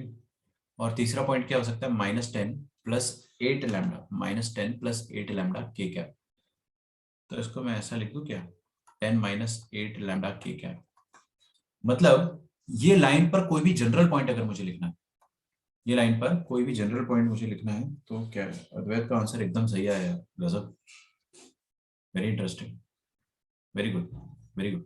ठीक है, आपका आंसर एकदम सही। हाँ, तो इस लाइन नंबर 1 पे कोई भी जनरल पॉइंट लिखना है तो कैसे लिखेंगे? 1 + 2 lambda, comma, minus of 1 + 3 lambda, comma, minus of 10 - 8 lambda. ठीक है, तो जनरल पॉइंट ऑन लाइन 1 लिख दिया मैंने। जनरल पॉइंट ऑन लाइन 2 भी लिख देंगे। जनरल पॉइंट ऑन लाइन 2 भी लिख देंगे अपन। तो लाइन 2 पर जनरल पॉइंट कैसे लिखा जाएगा? देखो, 4 + म्यू 1 म्यू, 4 + 1 म्यू, और -3 - 4 म्यू, और क्या आ जाएगा? -1 + 7 म्यू। समझा नहीं समझा? अरे यार, 4 + 1 म्यू, कोई म्यू की वैल्यू के लिए कोई पॉइंट आएगा। Different different values of mu will give you different different points. आ रही मेरी बात समझ में आपको? हम्म।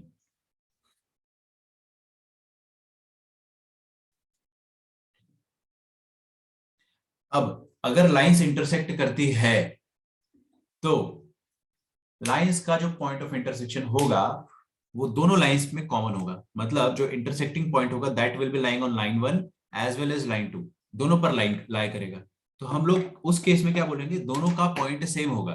तो हम लोग क्या बोलते हैं ना कि ये दोनों जो पॉइंट है इन्हीं को पॉइंट ऑफ इंटरसेक्शन मान लेते हैं। इन्हीं को पॉइंट ऑफ इंटरसेक्शन मान लो। कोई लैम्डा और कोई म्यू ऐसा खूबसूरत होगा जिसके लिए लाइन इंटरसेक्ट कर रही होगी। तो let these points be the point of intersection, be the point of intersection, let these points be the point of intersection। ठीक है, तो इन दोनों पॉइंट्स को ही मैंने पॉइंट ऑफ इंटरसेक्शन मान लिया। अब अगर ये दोनों पॉइंट्स पॉइंट ऑफ इंटरसेक्शन है तो इसका मतलब क्या हो जाएगा, देखो इधर ये दोनों लाइंस है, लाइन नंबर 1 ये है और ये है लाइन नंबर 2, ठीक है। लाइन नंबर 1 पर जो पॉइंट रखा हुआ है और लाइन नंबर 2 पर जो पॉइंट रखा हुआ है दोनों सेम हो रहा है। तो लाइन नंबर 1 पे मान लो जो पॉइंट है वो x1 y1 z1 और लाइन 2 पर जो पॉइंट है वो x2 y2 z2 है, ठीक है। तो दोनों सेम होने चाहिए ना यार, x1 y1 z1 और x2 y2 z2 both should be same. तो दोनों को इक्वेट कर देते हैं अपन, because both are the point of intersection. तो कायदे की बात यह है कि अगर यही पॉइंट ऑफ इंटरसेक्शन है दोनों, तो दोनों सेम होने चाहिए, because both are point of intersection. तो बस इस अजम्पशन के साथ अपन आगे बढ़ सकते हैं। 1 plus 2 lambda plus 1 plus 2 lambda will be equal to 4 plus mu minus 1 minus 3 lambda will be equal to minus 3 minus 4 mu। दो इक्वेशन, दो अननोन, काफी। लेकिन अपने पास तीसरा इक्वेशन भी है, तो उसको why should we ignore it, that is minus 10 plus 8 lambda, ये वाला ना, ये दोनों बराबर हो, is equal to minus 1 plus 7 mu।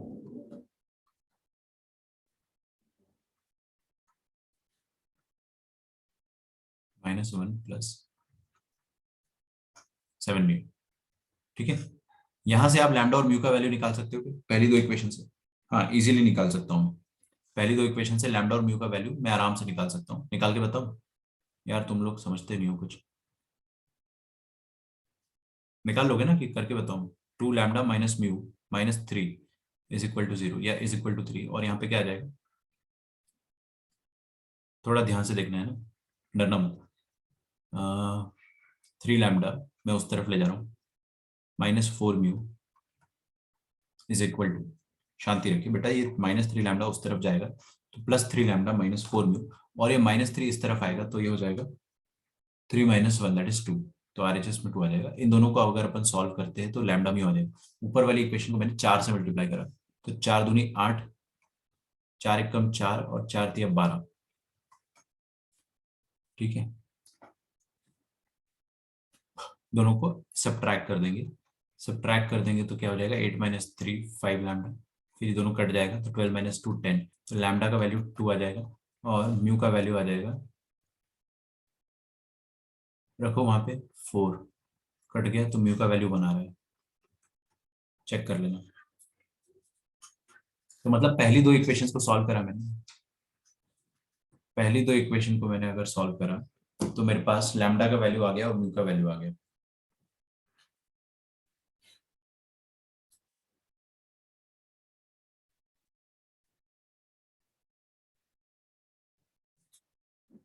ठीक है, सुनो मेरी बात ध्यान से। इसका मतलब क्या होगा, इसका मतलब ये होगा कि जब लैम्डा का वैल्यू 1 होगा, नहीं सॉरी, जब लैम्डा का वैल्यू 2 होगा और म्यू का वैल्यू 1 होगा, उस केस में या फिर उस मोमेंट में, उस पल में वो दोनों लाइंस इंटरसेक्ट कर रही होगी। जब लैम्डा 2 होगा और म्यू 1 होगा तब जाके वो लाइंस इंटरसेक्ट करेगी। Getting my point? अच्छा, ठीक है, अच्छी बात है। लेकिन ना ये जो lambda is equal to 2 mu is equal to 1 आया, इसको हमेशा तीसरी वाली लाइन पर रख कर देखा करो।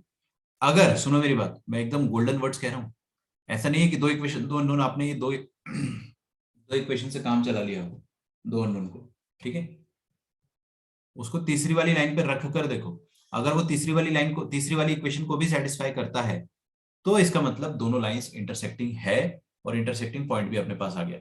और अगर वो तीसरी वाली लाइन, तीसरी वाली इक्वेशन को सेटिस्फाई नहीं करता है, इसका मतलब the lines are definitely skew, the lines are definitely skew. तो what I will do, I'll try to put lambda is equal to 2 and mu is equal to 1 in this equation. So minus 10 plus 8 into 2, this is equal to minus 1 plus 7 into 1.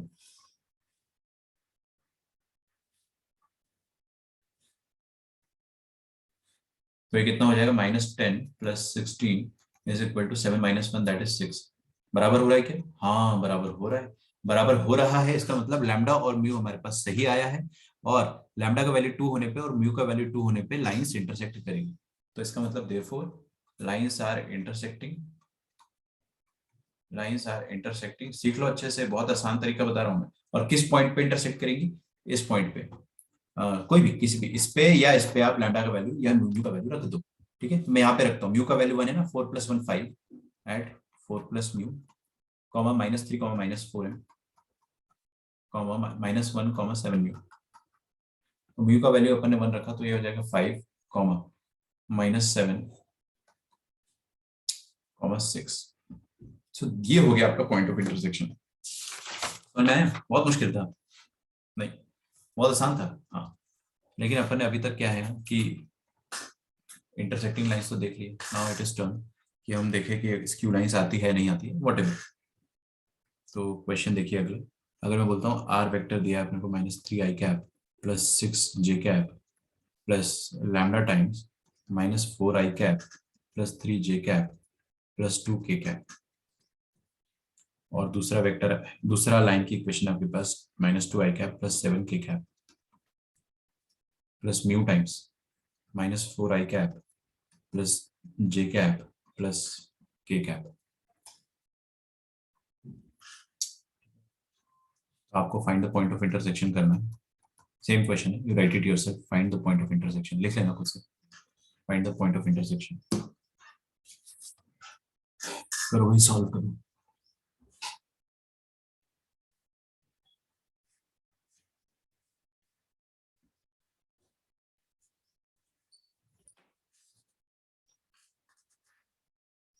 Right yourself.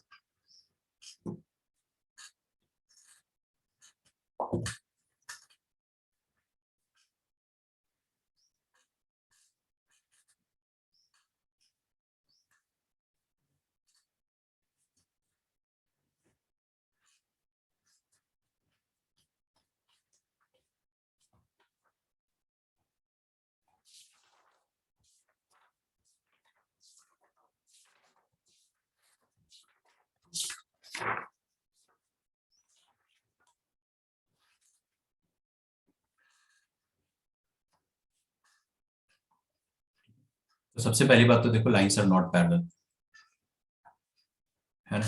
The lines are not parallel, ये दोनों जो lines है they are not parallel. क्यों? Because it is visible, हमें ये चीज दिख रही है। The lines are not parallel, तो ये चीज लिख लो आप, lines are not parallel, lines are not parallel.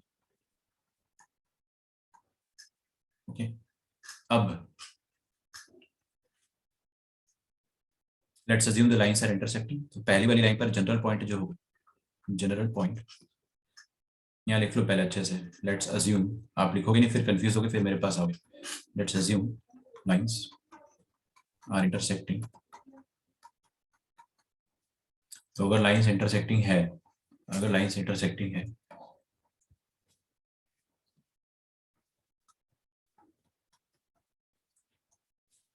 Skew lines है, ठीक है। लाइंस इंटरसेक्टिंग है अगर, तो जनरल पॉइंट ऑन लाइन 1 और जनरल पॉइंट ऑन लाइन 2, ये आप फटाफट लिख देंगे। तो मैं लिख देता हूँ, पहली लाइन पे जनरल पॉइंट हो जाएगा -3 -4 लैम्डा और 6 + 3 लैम्डा और 0 + 2 लैम्डा, मतलब 2 लैम्डा इटसेल्फ। फड़फड़ाहट हो रही तो मैं 0 + 2 लैम्डा लिख देता हूँ। दूसरी लाइन पर जनरल पॉइंट हो जाएगा -2 -4 म्यू, 0 + 1 म्यू और 7 + म्यू। ठीक है, if the lines are intersecting, point of intersection बराबर होना चाहिए। -3 -4 lambda should be equal to -2 -4 mu, 6 + 3 lambda should be equal to mu and 2 lambda should be equal to 7 + mu। तो मैं क्या करूंगा यहाँ से, म्यू का वैल्यू उठा के कोई भी दो इक्वेशन को सॉल्व करके तीसरे में पुट कर दो, कोई भी दो इक्वेशन को सॉल्व करके तीसरे में पुट कर दो। ठीक है, तो पहली दो इक्वेशन को मैं सॉल्व कर लेता हूँ। जैसे कि ये दोनों इक्वेशन में ऐसा लिख सकता हूँ, 4 लैम्डा -4 म्यू, 4 लैम्डा -4 म्यू। यार देखो क्या है ना, मैं ये दोनों इक्वेशन को सॉल्व करता हूँ आज, क्योंकि ज्यादा आसान है। यहाँ से म्यू का उठा के तीसरे में वैल्यू पुट कर दो, तो म्यू का वैल्यू उठा के तीसरे में पुट कर देंगे तो अपने पास आ जाएगा। देखो 2 lambda is equal to 7 + mu, तो 7 + म्यू की जगह मैंने क्या लिख दिया, ये 6 + 3 लैम्डा। देखो इधर 6 + 3 लैम्डा है ना, तो यहाँ पे लिख दिया मैंने 6 + 3 लैम्डा म्यू की जगह। This will give us 7 + 6 13 plus lambda is equal to 0, तो लैम्डा का वैल्यू हो जाएगा -13। ओके, लैम्डा का वैल्यू -13 आ गया।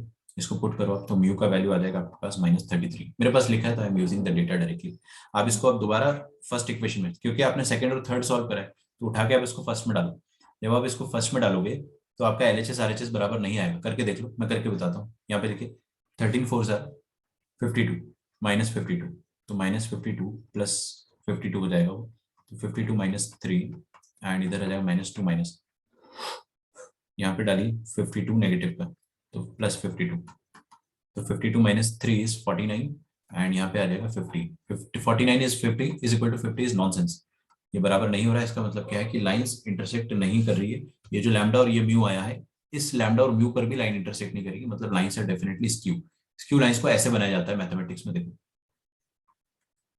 समझ में आ रहा है? ऐसे बनाया जाता है। फील हो रहा है आपको क्या है? ये जो ये वाली लाइन है ना, ये पेज के अंदर ऐसे घुस गई और ये पेज के प्लेन पर है, वो पेज के अंदर ऐसे घुस गई। They are not intersecting, of course they are not intersecting. आप चाहे तो थोड़ा दूर बना सकते हैं, बट इंटरसेक्टिंग होती तो हम ऐसे बनाते ना। ये भी तो समझना, ठीक है? बहुत डिफिकल्ट लग रहा है, बहुत डिफिकल्ट लग रहा है, क्या बात कर रहा हूँ, हो ही नहीं सकता। नहीं लग रहा है ना? It is very easy, it is actually very easy. ठीक है, मैं आपको बहुत एक साल पहले से बता रहा हूँ ना कि 3 डायमेंशनल ज्योमेट्री जो है वो आपको सबसे आसान चैप्टर फील करा दूंगा मैं। और उसका रीजन ये है कि इट इज वेरी इजी अगर आप इसको कंसेप्चुअली पढ़ते हो तो, है ना? तो 3D ज्योमेट्री वेक्टर अलजेब्रा से ज्यादा इजी। वेक्टर अलजेब्रा में फिर भी चैलेंजिंग क्वेश्चन मिलेंगे मॉड्यूल में, आप कल मॉड्यूल करके लाइएगा, मैं डिस्कस करूंगा उसको, है ना? उसमें चैलेंजिंग क्वेश्चन मिलेंगे, इसमें तो क्वेश्चन चैलेंजिंग होता भी नहीं, फ्री के नंबर होते हैं। तो 6i cap +2j cap -2k cap, ये दिया हुआ है हमें।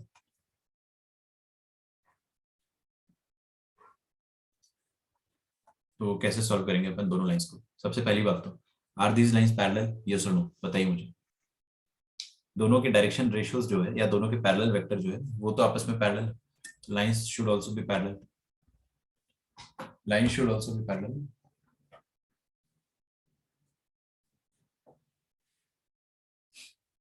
तो लाइंस पैरेलल है, क्यों? Because the vectors are parallel.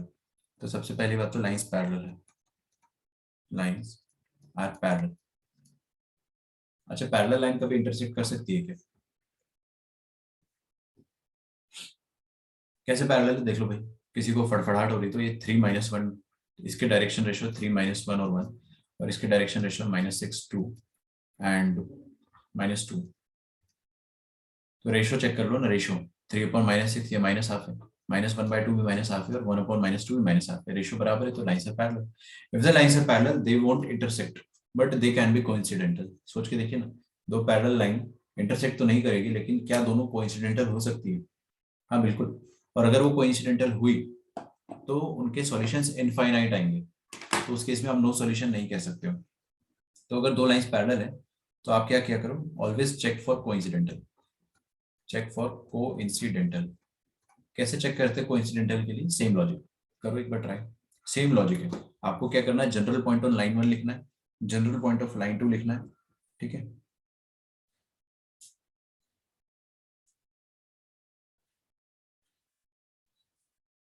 दूसरा तरीका ये हो सकता है, दूसरा तरीका ये हो सकता है, सुनो मेरी बात।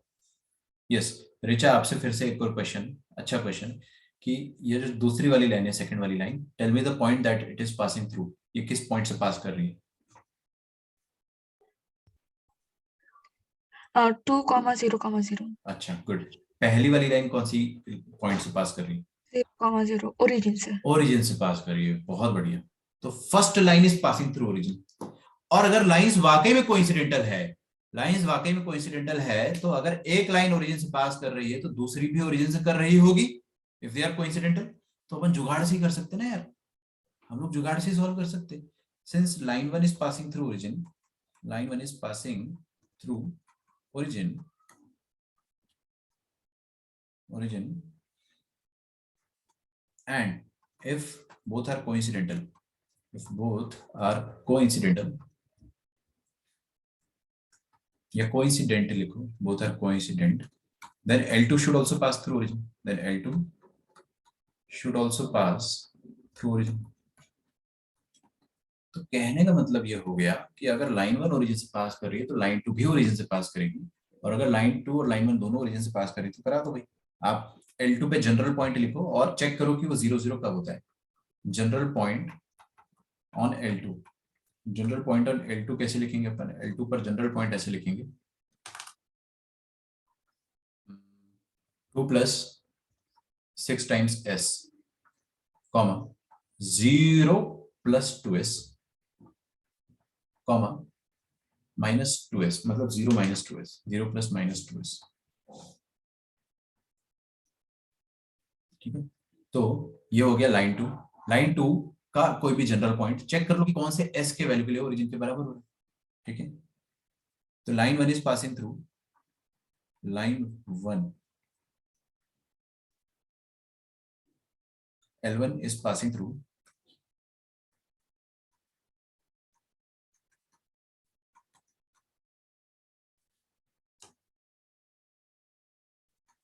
(0, 0, 0). L1 0 0 से पास कर रहा है, आप चेक करो कि L2 भी 0 0 से पास करेगा। अगर करेगा L2 तो 6 - 2 - 6s 0 होना चाहिए, 2s का वैल्यू भी 0 होना चाहिए और -2s का वैल्यू भी 0 होना चाहिए। इन दोनों से क्या समझ में आ रहा है कि s का वैल्यू 0 होना चाहिए, और s का वैल्यू अगर 0 है तो आप उसको फर्स्ट इक्वेशन में डाल के देखो। अरे सेकंड और थर्ड में से s का वैल्यू 0 आया, उसको फर्स्ट में डाल के देखो। तो फर्स्ट में डालकर देखोगे अगर आप, तो क्या आ रहा है आपके पास? 2 - 6s, मतलब 2 - 6 × 0। क्या ये 0 के बराबर है? नहीं, ये तो नॉनसेंस के बराबर है। 2 = 0 इज नॉनसेंस।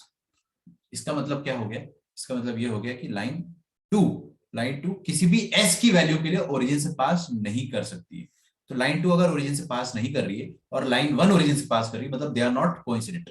इनमें सारे पॉइंट कॉमन आने चाहिए कोइंसिडेंट में। ठीक है, therefore line are not coincident.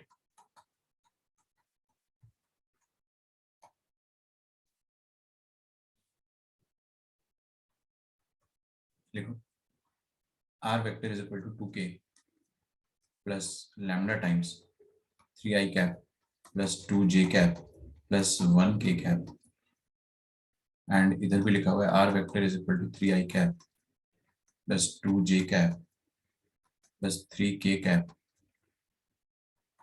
Plus mu times 6i cap plus 4j cap plus 2k cap. Okay, first of all, the question number 1 is, are they parallel? If they are parallel, then they cannot be intersecting, but they can be coincident. तो पहली बात तो are they parallel, yes और no मुझे बताइए, क्या ये दोनों लाइंस पैरेलल है? और अगर है तो आप चेक करो कि कोइंसिडेंट। मैं आपको सिर्फ 60 सेकंड्स दे रहा हूँ, 60 सेकंड। पैरेलल तो ये मैं आपको देख कर बता दे रहा हूँ, ये लो पैरेलल तो ये है। 3 बाई, देखो ना इधर, 3/6 half, 2/4 half, 1/2 half, half half half आ रहा है, तो they are parallel, end of the story. तो लाइंस तो पैरेलल है। अगर लाइंस पैरेलल है तो क्या वो इंटरसेक्टिंग हो सकती है? ना, they can be coincident, they can be coincident, and if they are coincident then find, check करो कोइंसिडेंट है या नहीं।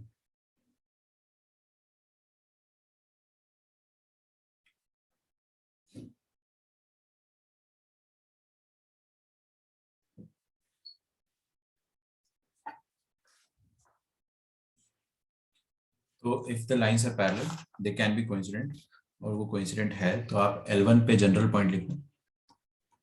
जनरल पॉइंट, पॉइंट को PT लिख देते, general point on L1। L1 पर जनरल पॉइंट क्या हो जाएगा? 0 + 3 lambda, comma 0 + 2 lambda, comma 2 + 1 lambda. और जनरल पॉइंट ऑन L2 पर जनरल पॉइंट कितने हो जाएंगे? 3 + 6 म्यू, 2 + 4 म्यू और 3 + 2 म्यू, 3 + 2 म्यू। ये दोनों जनरल पॉइंट हो गए L1 और L2 पे। तो आप चेक करो कि ये दोनों जनरल पॉइंट हमेशा बराबर होने चाहिए। तो एक तरीका तो चेक करने का है कि जुगाड़ू तरीका। ठीक है, जैसा कि अगर मैं रिचा से पूछूंगा तो she will correctly tell me कि पहली वाली लाइन कौन से खूबसूरत पॉइंट से पास कर रही है। बताइए रिचा, कौन से पॉइंट से पास कर रही है? 0,0,2। गुड। तो पहली लाइन 0,0,2 से पास कर रही है अगर, तो दूसरी लाइन भी 0,0,2 से पास करनी चाहिए। सही बात है ना? If they are coincident. तो आप है ना दोनों को इक्वेट मत करो, जुगाड़ से कर लिया करो। सेकंड वाली लाइन जो है ना 3 + 6 म्यू, 2 + 4 म्यू, ये इसके कोऑर्डिनेट्स है, और 3 + 2 म्यू, ये दोनों 0 0 और 2 के बराबर कब हो रहे हैं, किस म्यू के लिए हो रहे हैं, वो अपने को देखना है। ठीक है, तो पहली बार में आपको क्या मिल जाएगा, यहां से मिलेगा म्यू का वैल्यू -½ यहां से मिलेगा म्यू का वैल्यू -½ और यहां से भी म्यू का वैल्यू मिलेगा -½ तीनों से सेम रिजल्ट आ रहा है, तीनों से सेम रिजल्ट आ रहा है, तो तीनों का जो सोल्यूशन आ रहा है दैट इज सेम। तो इसका मतलब डेफिनेटली लाइंस, ऐसा नहीं है ना कि म्यू की वैल्यू ऊपर से दो दो जगह से अलग आ रही है और तीसरी जगह से अलग आ रही है, therefore lines are what, coincident.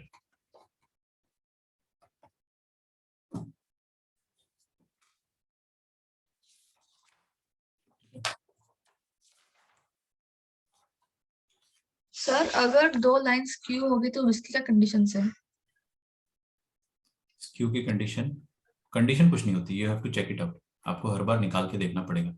दोनों में जनरल पॉइंट ले लो, जनरल पॉइंट को इक्वेट करो। पहली बात तो लाइंस पैरेलल नहीं है हमको पता है, तो इसकी हो सकती है इंटरसेक्टिंग। जनरल पॉइंट इक्वेट करो और फिर उसके बाद देखो कि जो दो इक्वेशन से आंसर आ रहा है वो तीसरे में सेटिस्फाई हो रहा है।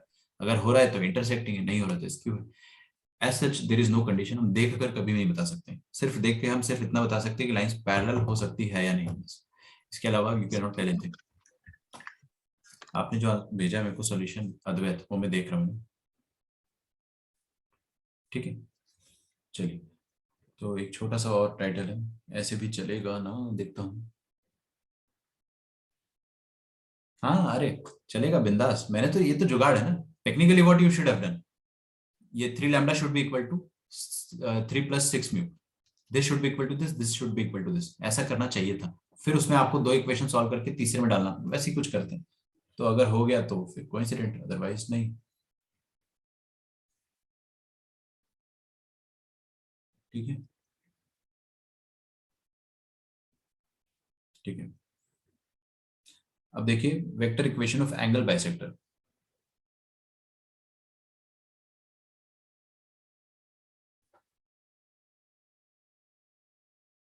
ठीक है, vector equation of angle bisector, vector equation of angle bisectors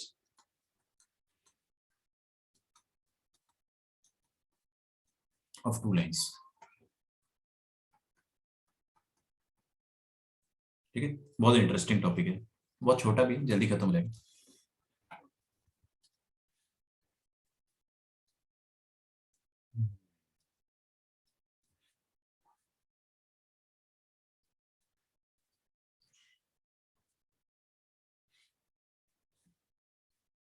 देखिए पहली बात तो दो लाइंस इंटरसेक्टिंग होगी तो ही हम उनके एंगल बाइसेक्टर की बात कर सकते हैं। अब दो लाइंस 3D में, they are in 3 dimension, 2D में नहीं। जैसे ये मेरा रूम जो है वो 3D में, तो ये दोनों लाइंस भी 3D में, और ये दोनों लाइंस इंटरसेक्ट कर रही है अगर, तो इनके बीच में दो एंगल आएंगे। ऑफ कोर्स एक एक्यूट एंगल आएगा और एक ऑब्ट्यूज एंगल आएगा, है ना।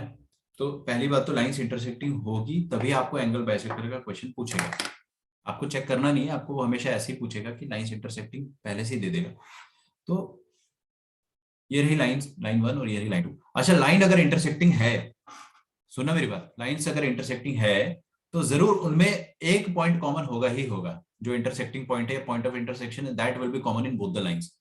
मैं उस कॉमन पॉइंट को ए अज्यूम कर लेता हूं, उसके पोजीशन वेक्टर को ए वेक्टर मान लेता हूं, मतलब उसका कोऑर्डिनेट मैंने ए वेक्टर मान लिया है। कोई दिक्कत किसी को? तो मैंने लाइंस के पोजीशन वेक्टर को मान लिया ए वेक्टर। अब जो सेकंड सॉरी फर्स्ट लाइन है, फर्स्ट लाइन के पैरेलल जो वेक्टर है that vector is given as C vector. Second line के जो पैरेलल वेक्टर है that is given as B vector. ठीक है, दोनों के जीपीएस अपने को पता है, दोनों के जीपीएस अलग अलग है। तो क्या आप लाइन 1 की इक्वेशन लिख सकते हो, L1, L1 की इक्वेशन आप लिख सकते हो। कैसे लिखोगे L1 की equation?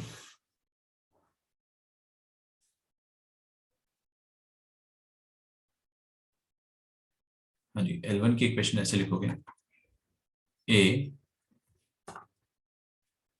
R is equal to A plus lambda C vector. L2 की इक्वेशन कैसे लिखोगे? R is equal to A plus mu mu B.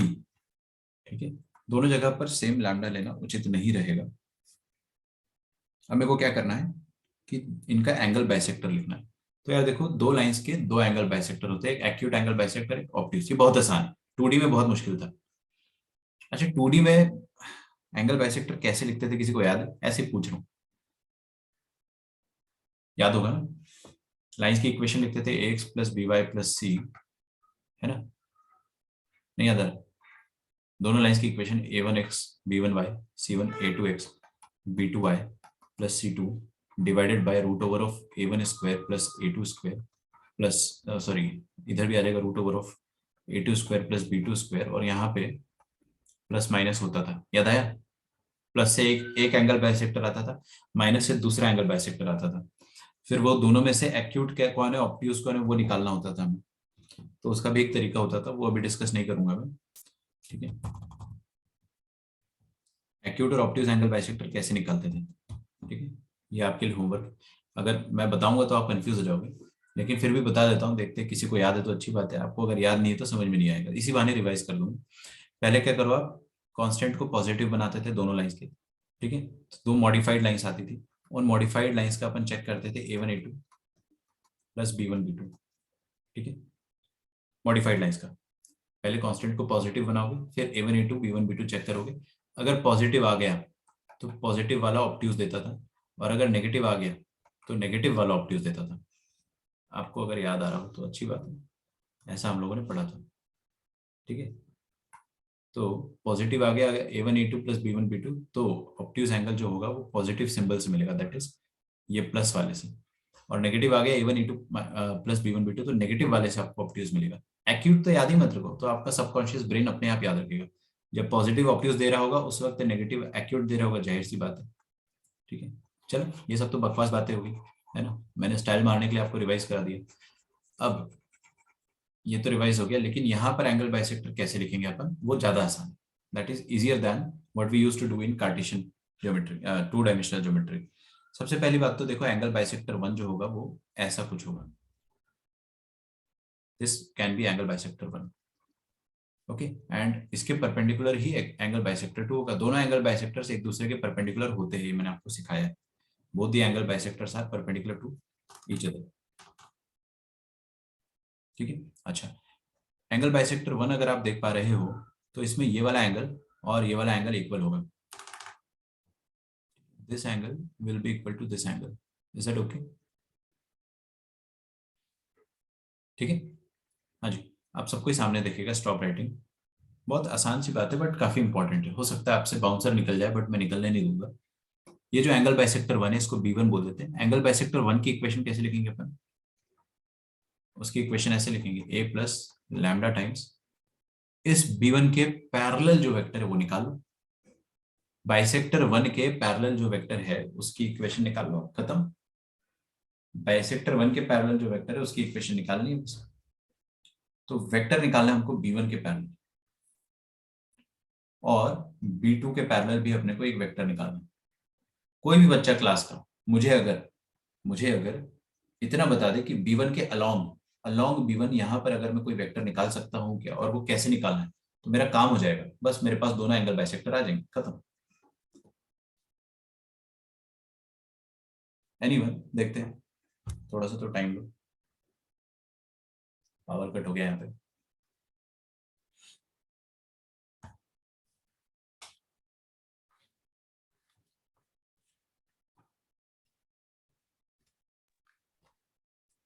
बताओ बताओ, ये बताते ही आपका लाइंस खत्म हो गया, कसम से आपका लाइंस खत्म हो गया। Distance between the two lines अपन बाद में देखेंगे। सर क्या पूछा आप?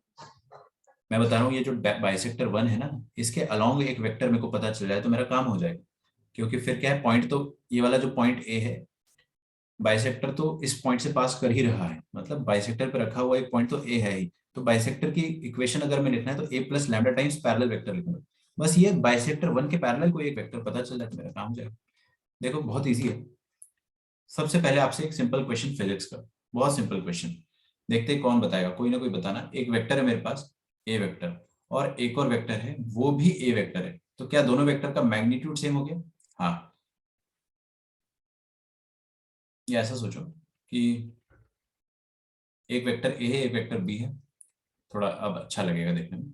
दोनों वेक्टर का मैं मैग्नीट्यूड बता देता हूँ, 5 यूनिट है और 5 यूनिट है, तो दोनों का रिजल्टेंट जो होगा वो एकदम बीचों बीच निकलेगा, एकदम बीचों बीच, पक्का एकदम सेंटर से निकलेगा, मतलब ये वाला एंगल और ये वाला एंगल सेम होगा उस केस में। ऐसा कब होता है? जब दो इक्वल फोर्स, वैसे फोर्स का एग्जांपल सबसे आसान होता है इसलिए वो दे रहा हूँ, दो इक्वल फोर्स सेम मैग्नीट्यूड के अगर रखते हैं तो रिजल्टेंट जो होता है, that resultant always passes through the centre. ठीक है, ये रिजल्टेंट हमेशा सेंटर से पास होता है, एकदम सेंटर से। अगर ये फोर्स थोड़ा भी बड़ा हो गया तो रिजल्टेंट इसकी तरफ झुक जाएगा, और अगर ये वाला फोर्स थोड़ा भी बड़ा हो गया तो रिजल्टेंट इसकी तरफ झुक जाएगा। लेकिन अगर दोनों बराबर है तो दोनों का रिजल्टेंट भी परफेक्टली सेंटर पे होगा बराबर। आपको मेरी बात समझ में आ रही होगी?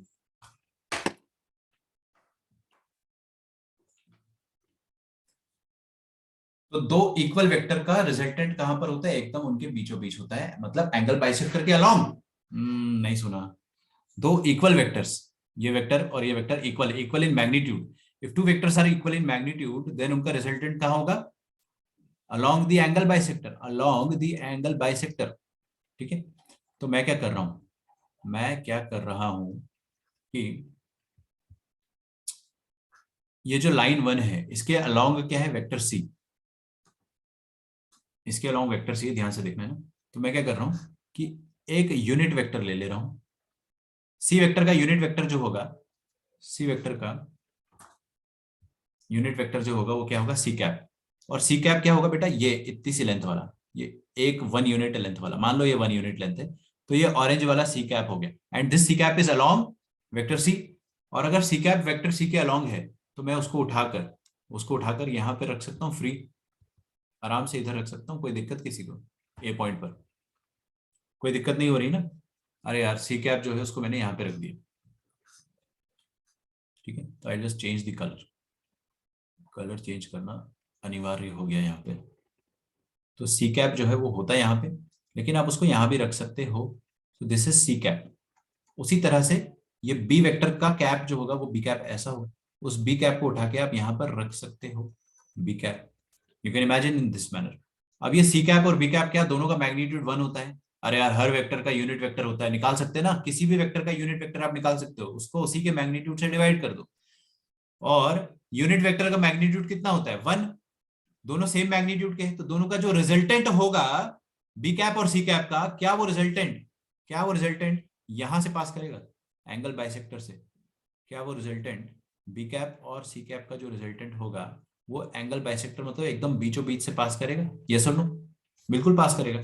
तो वो एंगल बाइसेक्टर से पास करेगा, तो ये एंगल बाइसेक्टर 1 जो है, इसके अलोंग जो वेक्टर चाहिए था मुझे, इसके अलोंग जो वेक्टर चाहिए था वो वेक्टर मुझे मिल गया है। What is that vector? That vector is B cap plus C cap.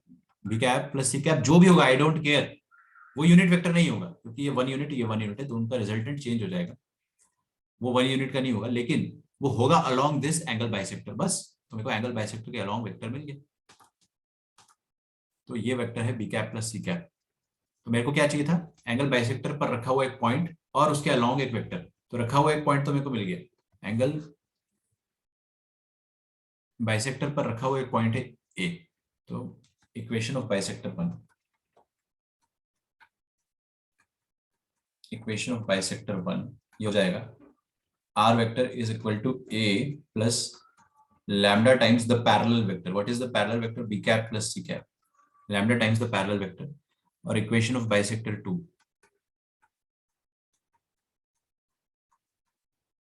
वो निकालते हैं अपन। वो भी क्या, वो भी ए से पास कर रहा है, तो A plus mu times something होगा, A plus mu times something होगा। वो म्यू टाइम्स क्या होगा वो देखते हैं, आप ही लोग मेरी हेल्प करोगे, देखते हैं कैसे करोगे। हाँ जी, कोई भी मुझे बता सकता है कि बाइसेक्टर 2 के अलोंग अगर कोई वेक्टर मेरे को निकालना है तो वो कैसे निकालेंगे? How do we find it out? बहुत इजी है। देखो क्या है, ये जो बी कैप है, इस बी कैप का नेगेटिव, इस बी कैप का नेगेटिव क्या होगा? Minus B cap, minus B cap. और ये सी कैप और बी कैप दोनों यूनिट वेक्टर है, एक एक लेंथ के, तो इनका रिजल्टेंट एकदम बीचों बीच से निकलेगा यहां से। तो ये बी कैप और माइनस सी कैप का रिजल्टेंट क्या हो जाएगा, माइनस बी कैप और सी कैप का रिजल्टेंट हो जाएगा सेम, दोनों का एडिशन बस। तो ये बाइसेक्टर 2 के अलोंग भी मेरे को वेक्टर पता चल गया। बाइसेक्टर 2 के अलोंग जो वेक्टर आ रहा है वो क्या आ रहा है मेरे पास, A plus mu times the parallel vector. Parallel vector क्या है, minus B cap plus C cap. ठीक है, this is it, this is it. अब बी कैप सी कैप क्या है, where B cap is vector B upon vector B का mod and C cap is what, vector C upon C का modulus. ये लिख लो आप अच्छा। ठीक है, तो एंगल बाइसेक्टर भी बहुत इजी। तो हमारा टाइम तो यहीं पे खत्म हो जाता है, इससे ज्यादा मैं आपसे आपका टाइम नहीं लूंगा। हाँ, एक चीज और छोटी सी बताऊंगा, मैं नहीं भी बताऊंगा तो भी आपका काम हो जाएगा, बट छोटी सी चीज, that is very easy, angle between the two lines. दो लाइंस के बीच का एंगल आप लोग खुद से कर सकते हैं। एंगल बाइसेक्टर में कोई भी ऐसा बच्चा नहीं होना चाहिए जिसको मुश्किल लगे, बहुत आसान है। लेकिन बस इसमें एक लॉजिक ये था कि आपने सी कैप और बी कैप की मदद से बाइसेक्टर 1 के अलोंग रिजल्टेंट लाया। ठीक है, तो ध्यान रखिएगा इसका। Angle between the two lines, देखिए angle between two lines, angle between two lines, दो लाइंस के बीच का एंगल क्या है। देखो, दो लाइंस के बीच का एंगल मतलब ये रही लाइन 1 और ये रही लाइन 2, इंटरसेक्ट कर रही है अगर, तो दोनों के बीच में कुछ ना कुछ एंगल होगा। वो एंगल कैसे निकाला जाए, anyone in this class who can help me out. मैं आपको लाइन 1 और लाइन 2 की इक्वेशन दे रहा हूँ। तो लाइन 1 की इक्वेशन है are is equal to A plus lambda B, और लाइन 2 की इक्वेशन है are is equal to A plus lambda C. ठीक है, तो अपने को अगर दोनों के बीच में एंगल निकालना है तो कैसे निकालेंगे, सामने देखिए बहुत इजी। ये जो L1 के अलोंग एक वेक्टर होगा B1, बी वेक्टर, और L2 के अलोंग वेक्टर होगा वो होगा सी वेक्टर। तो यार जो लाइन के बीच में एंगल है वही तो इन दोनों वेक्टर्स के बीच में भी एंगल होगा। सोच के देखो ना, कितनी कॉमन सेंस वाली बात है। वेक्टर्स भी पैरेलल है, तो वेक्टर को अगर आप टेल टू टेल चिपका दोगे तो उनके बीच में भी वही एंगल होगा थीटा। वेक्टर बी को अगर आप यहाँ पे रख देते हो और सी को अगर आप यहाँ पे रख देते हो तो भी the same angle will be there between them. तो आप क्या करो, लाइंस के बीच का एंगल मत निकालो, उनके जो जीपीएस वेक्टर्स है उनका, उनके बीच का एंगल निकालो। तो angle between the vectors can be find. अच्छा, दो वेक्टर के बीच का एंगल कैसे निकाल सकते हैं, dot product B dot C upon magnitude of B into magnitude of C, खत्म। कोई फॉर्मूला याद ही नहीं करना है आपको। आपको एनसीईआरटी में एचएससी में बड़ा सा फॉर्मूला मिलेगा, मेरे पास लिखा हुआ है यहाँ पे, बड़ा घटिया सा फॉर्मूला, कुछ भी मत याद रखो, कुछ भी मत रखो, डायरेक्टली कॉस थीटा लगाओ, आंसर आएगा आपका। No formula to be remembered. तो आज अपन ने जो भी पढ़ा, अगर आपको अच्छे से इसको सीखना है, बहुत अच्छे से अगर आपको सीखना है, तो आपको आज का होमवर्क करना पड़ेगा। तो होमवर्क मैं आपको दे रहा हूँ।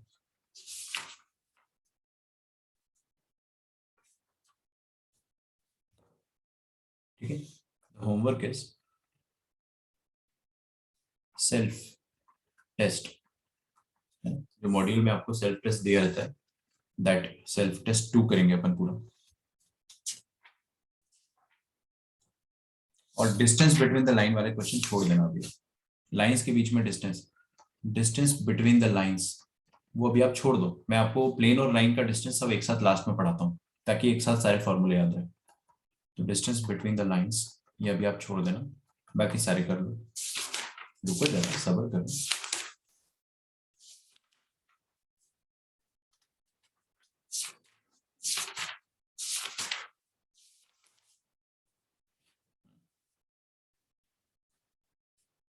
आपको 3D वाला मॉड्यूल जो है, वेक्टर वाला मॉड्यूल 50 तक कर लिया ना, उसको होल्ड पे रखो। बाकी आगे वाले क्वेश्चंस आपको फिर एसटीपी और वीटीपी के, वो अपन 3D पढ़ने के बाद दोबारा करेंगे। तो 3D वाला जो मॉड्यूल है उसके आप क्वेश्चन करेंगे, क्वेश्चन नंबर 1 से लेकर, जिस बच्चे ने आज ये वाला होमवर्क करा उसका 3D में 4 नंबर पक्का है। 4 क्या, 2-3 क्वेश्चन आ जाते हैं भाई वेक्टर 3D से मिला जुला के पूरे।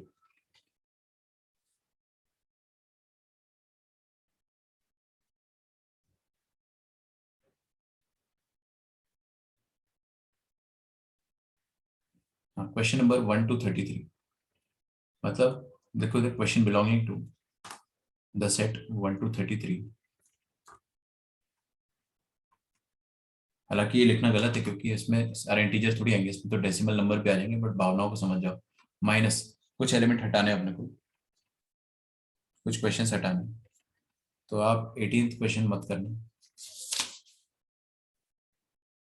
24th क्वेश्चन ना करें,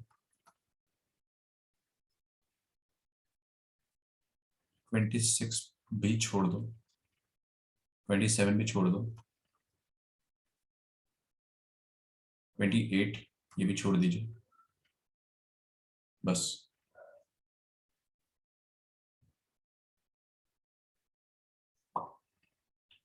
ठीक है, 34 तक कर डालो, 34 भी इजी, बहुत जल्दी हो जाएंगे क्वेश्चंस। मैं आपको टाइम बताऊं एस्टिमेटेड कितना लगेगा, एकदम ऑनेस्टली, जेन्युइनली, जेन्युइनली कितना टाइम लगेगा। 1 to 33 पूरा ही छोड़ दो, नहीं नहीं लेजेंड्स वाले काम मत करना, बस ये 5 क्वेश्चन छोड़ना। जेन्युइनली आपको इसमें टाइम लगेगा 60 मिनट्स, और मैं आपको एग्जैजरेट कर भी नहीं रहा हूँ। आप जब सॉल्व करोगे तो आप खुद बोलोगे कि सर ने सही बोला था, क्वेश्चंस आसान, एक्सट्रीमली इजी। स्टार्टिंग के कुछ क्वेश्चंस थोड़े से डायरेक्शन कोसाइन वाले, एक दो में आप फंस सकते हो, फंस जाओ तो छोड़ देना, बाद में करना, पहले बाकी जो बन रहे वो करो, ठीक है। अच्छा, फिर ये वाली बुक है जो हमारे पास, गोल्डन बुक एनसीईआरटी, है ना। कोई टीचर नहीं कराता होगा एनसीईआरटी, बट मैं हमेशा एनसीईआरटी कराता हूँ, बिकॉज आई बिलीव कि बेसिक्स सिर्फ आसान क्वेश्चन से बनाए जा सकते हैं। तो एनसीईआरटी के क्वेश्चंस जो है वो भी करना है अपने को, ठीक है। तो 11.2 करेंगे अपन एनसीईआरटी के। एक मिनट रुको यार, 11.1 क्या है मुझे देखने दो, 11.1 हटाओ।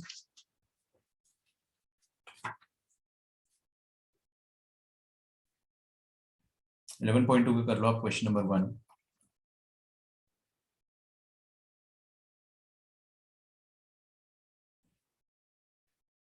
13, 1 to 13 कर लो, 13 के बाद के छोड़ देना। इसमें आपको कितना टाइम लगेगा ऑनेस्टली बताऊं मैं,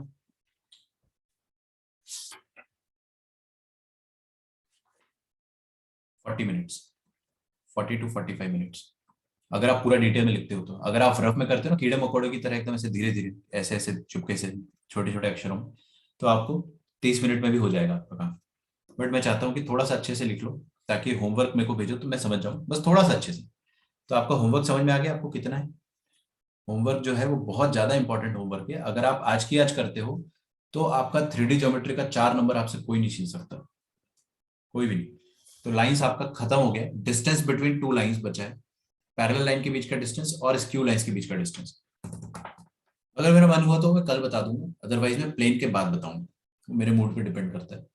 तो जनरली मैं प्लेन के बाद पढ़ाता हूँ ताकि सारे डिस्टेंस के फॉर्मूले एक साथ एक ही पेज में आ जाए, ठीक है। So this is the homework, दो तरीके का मैंने आपको होमवर्क दिया है, एक एनसीईआरटी और एक मॉड्यूल, ठीक है। मॉड्यूल में जो क्वेश्चन में फंस जाओ, ज्यादा टाइम वेस्ट मत करो, आसान आसान क्वेश्चन पहले करो, क्विज में या टेस्ट में भी आसान आसान क्वेश्चन पहले किया करो, ठीक है।